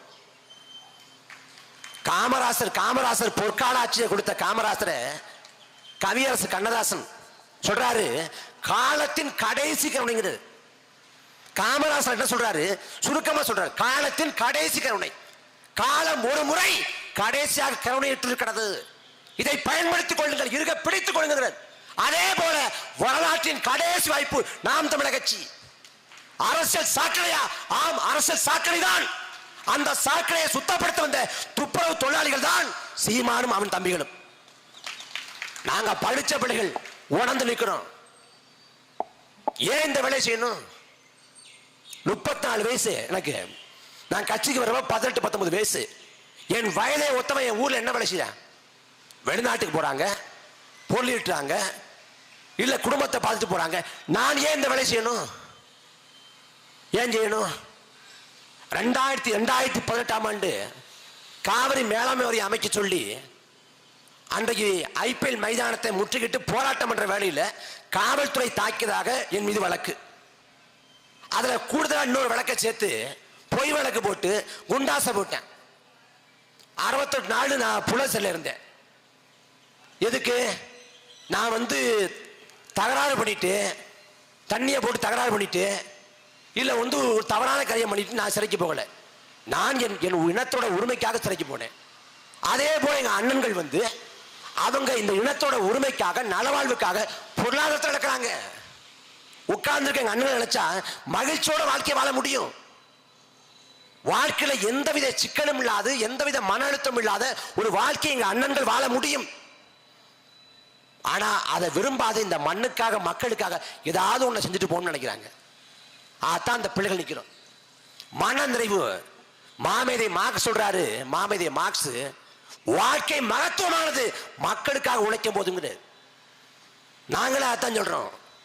மனநிறைவு எது தெரியுமா? மனநிறைவு இந்த மண்ணுக்காக, மக்களுக்காக அறச்சீற்றத்தோடு சமூக அவலங்களை எடுத்துரைக்கிறப்ப, இந்த மக்களுக்காக நாங்கள் போராடுறப்ப, நாம இந்த மக்களுக்காக ஏதோ பண்றோம், நாம அப்பழுக்கட்டு நிற்கிற ஒரு திமிர் இருக்குல்ல, ஒரு செருக்கு இருக்குல்ல, ஒரு பெருமை இருக்குல்ல, அதுதான் எங்களுக்கு மனநிறைவு. நீ கோடி ரூபாய் கொடுத்தாலும் அந்த மனநிறைவை உன்னால பெற முடியாது. அப்ப வாய்ப்பு ஒன்னே ஒண்ணுதான். இந்த நாடு நல்லா இருக்கணும்னா, நன்மைகள் ஒன்று திரண்டு வரணும்னா, நீங்க வாக்க மாத்துங்க, ரெட்டலையை மாத்துங்க, உதயசூரனை மாத்துங்க. எல்லாத்தையும் புதுமையை விரும்புறீங்க, எல்லாத்தையும் புதுசா இருக்கணும். கடைக்கு போனா புதிய டிசைன் ஏதாவது இருக்கான்னு கேக்குறீங்க, புதிய ஆர்டர் இருக்கான்னு கேக்குறீங்க. எல்லாத்தையும் புதுமை விரும்புற நீங்க அறுத பணசான நமத்து போன திமுகவையும் அதிமுகவையும் ஏன் கட்டிட்டு அழுவுறீங்க? விடுங்க, விடுங்க. ஓஎஸ் மணி சட்டமன்ற உறுப்பினராக இருந்தா, ஓஎஸ் மணி அமைச்சா இருந்தா என்ன பண்ணுவாரு பாத்துட்டீங்க. எஸ்கே வேதரத்னம் சட்டமன்ற உறுப்பினர் இருந்தா என்ன பண்ணுவாரு பாத்துட்டீங்க. நாம் தமிழர் பிள்ளைகள் சட்டமன்ற உறுப்பினர் ஆனா என்ன பண்ணணும் பாருங்க. இவ்வளவு பேசுறாங்கப்பா, வாய்ப்பு கொடுத்து பார்ப்போம், என்ன பண்றாங்க, என்ன பண்ணி கிளிக்கிறாங்கன்னு பார்ப்போம்னு யோசிப்பீங்கல்ல, அதுக்காக வாய்ப்பு கொடுங்க. எங்களை விட்டு அந்த இடம் ஒண்ணும்லாம் போயிடும். உணர்ந்து தெளிஞ்சு உங்கள் வாக்களை போடுங்க. 2026 இது தொடக்கம் தான். நாங்கள் திரும்ப திரும்ப இதே விதிகளுக்கு தான் வந்துகிட்டு இருப்போம். உங்களை நோக்கி சந்திச்சு கொண்டே இருப்போம். இந்த சமூகம் மாறணும்னா நீங்க மாறணும். அண்ணல் காந்தியடிகள் சொல்றாரு, தன்னுகிட்ட எந்த மாற்றத்தையும் உருவாக்க முடியாத ஒருத்தனால சமூக மாற்றத்தை ஏற்படுத்த முடியாதுங்கிறது. உங்க வாழ்க்கை மாற்றி நீங்கள் செலுத்தாத வரை சமூக மாற்றம் எந்த மாற்றம் நிகழாது. காமராசர் தான் சொல்றாரு, 5 ஆண்டுக்கு ஒரு முறை நாம் செலுத்துகிற ஒரு வாக்கு 5 ஆண்டு கால வாழ்க்கையை தீர்மானிக்கும்னா அந்த வாக்குக்கான மதிப்பெண்ணு உணரணுங்கிற. நாம் உணரணும், தெளியணும். அதுக்கு நாம் தமிழர் கட்சிக்கு வாய்ப்பு கொடுங்க. ஒரே ஒரு முறை வாய்ப்பு கொடுங்க. நாங்கள் களத்தில் நின்றுருக்கோம். என்றைக்கும் சமரசம் பண்ணதில்லை. நாங்கள் சமரசம் என்ற ஒன்றை செய்திருந்தால் நாங்கள் எப்படியோ வாழ்ந்திருக்க முடியும். ஆனால் சமரசம் என்ற ஒன்றை கடைசி வரை செய்யாத ஒரு தலைவனின், சத்திய தலைவனின் பிள்ளைகள் நாங்கள். அந்த தலைவனை நெஞ்சிலிருந்து நிற்கிறோம். நீங்கள் தோல்விகளால கூட எங்களை வீழ்த்த முடியுமே ஒழிய சமரசங்களால ஒருபோதும் எங்களை வீழ்த்த முடியாது. அந்த தலைவன் கடைசி வரை ஈழ நிலத்திலே கடைசி வரை இந்த மண்ணுக்காக, மக்களுக்காக எந்த அளவுக்கு அர்ப்பணிப்போடு என்றாரோ அவர் தம் ரத்த துளியே வந்த வாரிசுகள் நாங்கள். அதே போல இந்த மண்ணுக்காக, மக்களுக்காக நிற்போம். இந்த சந்துக்குள்ள நின்றுட்டு, இந்த வீதிக்குள்ள நின்றுட்டு என்ன சமூக மாற்றத்தை உன்னால் சாட்சியப்படுத்த முடியும்? ஓஎஸ் மணியை பெரிய கோடீஸ்வரர், எஸ்கே வேதத்தில் பெரிய செல்வாக்கு கொண்டவர் நினைக்கல. அன்பான சொந்தங்களே, 40 ஆண்டுகளுக்கு முன்பாக ஈழ நிலத்தில் வன்னி காட்டுக்குள்ள துருப்பிடித்த துப்பாக்கியோடு கால் சட்டை போட்டுக்கொண்டு ஒரு பொடியன் காட்டுக்குள்ளே களமுகுந்தான். இந்த பொடியை என்ன சாச்சிட போறான்னு கணக்கிட்டாங்க, ஏளனம் செஞ்சாங்க, கேலி பண்ணாங்க. அந்த பொடியன் தான் உலகத்தின் பல்வேறு வல்லாதிக்க நாடுகள் சேர்ந்தால்தான் வீழ்த்த முடியும் அளவில் முப்படையும் கொண்ட இராணுவத்தை கட்டமைத்த உலகின் முதல் விடுதலை போராளி இயக்கமான தமிழீழ விடுதலை புலிகள் இயக்கத்தை தோற்றுவித்த நமது தலைவர் பிரபாகரன். அந்த தலைவன் பிரபாகரன் உளவிய நிலமும் இந்த நிலம் தான். இதே கோடிக்கரையில், இதே வேதாலயத்தில் தலைவர் பிரபாகரன் வந்துட்டு போயிருக்காங்க. அந்த நிலத்துல நின்று அந்த தலைவனின் பிள்ளை கேட்கிறோம், இந்த நிலத்திலே பெரியாரின் பிறன்களுக்கு வாக்கு கொடுத்தீர்கள், அண்ணாவின் தம்பிகளுக்கு வாக்கு கொடுத்தீர்கள், எம்ஜிஆரின் வழித்தோன்றர்களுக்கு வாக்கு கொடுத்தீர்கள். ஒரே ஒரு முறை பிரபாகரன் பிள்ளைகளுக்கு வாய்ப்பு கொடுங்கள். கடைசி வரை இந்த மண்ணை, மக்களை உளப்பூர்வமாக நேசிப்போம். இந்த மண்ணுக்காக, மக்களுக்காக அர்ப்பணிப்போடு உழைத்து சாவோம். எங்கள் சின்னம், எங்கள் எண்ணம் தான் எங்கள் சின்னம். எந்த விவசாயியை போற்றி தொழுகிறோமோ அந்த விவசாயி தான் எங்களுக்கான சின்னம். சங்க இலக்கியங்கள் விவசாயிகளை போற்றி தொழுகிறது. மந்தினி ஞானத்து வாழ்வோர்க்கெல்லாம் உண்டி கொடுத்தவன், உயிர் கொடுத்தவன் போலன்னு. உணவை படைக்கிற விவசாயி உயிரை படைக்கிற இறைவனுக்கு ஒப்பானவன். அந்த விவசாயியை போற்றுவதற்கு, தொழுவதற்கு கடைசி வாய்ப்பு நாம் தமிழர் கட்சி. உங்கள் பிள்ளைகளை ஆதரியுங்கள், அங்கீகரிங்கள். இறுதி வரை இந்த மண்ணுக்காக, மக்களுக்காக உழைப்போம். இந்த வேதாரண்யம் சட்டமன்ற தொகுதிக்கு உட்பட்ட இந்த சிக்கல்களை சட்டமன்றத்தில் எடுத்து வைத்து சிறந்த தொகுதியாக, எல்லா சிக்கல்களும் தீர்க்கப்பட்ட, எல்லா தேவைகளும் நிவர்த்தி செய்யப்பட்ட தொகுதியாக இந்த நிலத்தை மாற்றுவதற்கு உங்கள் பிள்ளைகளுக்கு நாம் தமிழர் கட்சியிலே, விவசாய சின்னத்திலே வாக்களி தாருங்கள். லஞ்சம் ஊழல் ஒழிக்கப்படணுமா? லஞ்சம் ஊழல் இல்லாத வெளிப்படை தன்மையோடு கூடிய நேர்மையான நிர்வாகம் வரணுமா? அதுக்கு உங்கள் பிள்ளைகளுக்கு வாய்ப்பை தாருங்கள். புரட்சிகர அரசியல் மாற்றம் வேணுமா? அதற்காக உங்கள் பிள்ளைகளுக்கு வாய்ப்பை தாருங்க. உங்க கண்முனே நடக்கக்கூடிய அநியாயங்களை, அக்கிரமங்களை, கொடுமைகளை, அவலங்களை எல்லாத்தையும் கண்டு உங்க ரத்தம் சூடேறுதா? உள்ளம் கொதிக்குதா? உங்க வாக்களை நாம் தமிழர் கட்சி கொடுங்க. பணம் இருந்தால்தான் அரசியல் செய்ய முடியுங்கிற நிலையை திமுகவும் அதிமுகவும் உருவாக்கி விட்டது. இந்த சூழல்ல ஒரு ரூபா காசு கொடுக்க முடியாம, ஒரு ரூபா காசு கொடுக்காம ஏழை எளிய பிள்ளைகள் நாங்கள் மக்கள் மத்தியிலே கருத்துக்களை விதைக்கிறோம், கோட்பாட்டை விதைக்கிறோம், மக்களை அரசியல்படுத்துறோம், நல்ல அரசியலுக்கான மாற்றத்தை உருவாக்குறோம். அதுக்காக உங்கள் பிள்ளைகளுக்கு வாக்கை தாருங்கள். நீங்கள் செலுத்துகிற வாக்கு வாக்கல்ல, நாளைய தலைமுறைக்கான வாழ்க்கை. ஜீவானந்தம்ங்கிற பெருந்தலைவன் சொல்றான், அழகும் நிறைவும் கொண்ட வாழ்க்கை சொர்க்கத்தில் இல்லாது நாம் வாழ்ற பூமியில படைக்க பாடுபடுங்கிற அந்த அழகும் நிறைவும் கொண்ட வாழ்க்கையை சொர்க்கத்தில் இல்லாம நாம் வாழ்ற பூமியில படைப்பதற்கு உங்கள் பிள்ளைகளுக்கு நாம் தமிழக கட்சிக்கு விவசாய சின்னத்தை வாக்களித்தாருங்கள். நாங்கள் இதுவரை இந்த மண்ணுக்காக மக்களுக்காக உழைப்போம், களத்தில் நிற்போம், மக்களுக்காக கடைசி வரை பாடுபடுவோம். அதற்காக வேணும் உங்கள் பிள்ளைகளை ஆதரியுங்கள். நாங்கள் இறுதி மூச்சு வரை இந்த மக்களுக்காக உழைத்து சாவோம். நன்றி, வணக்கம்.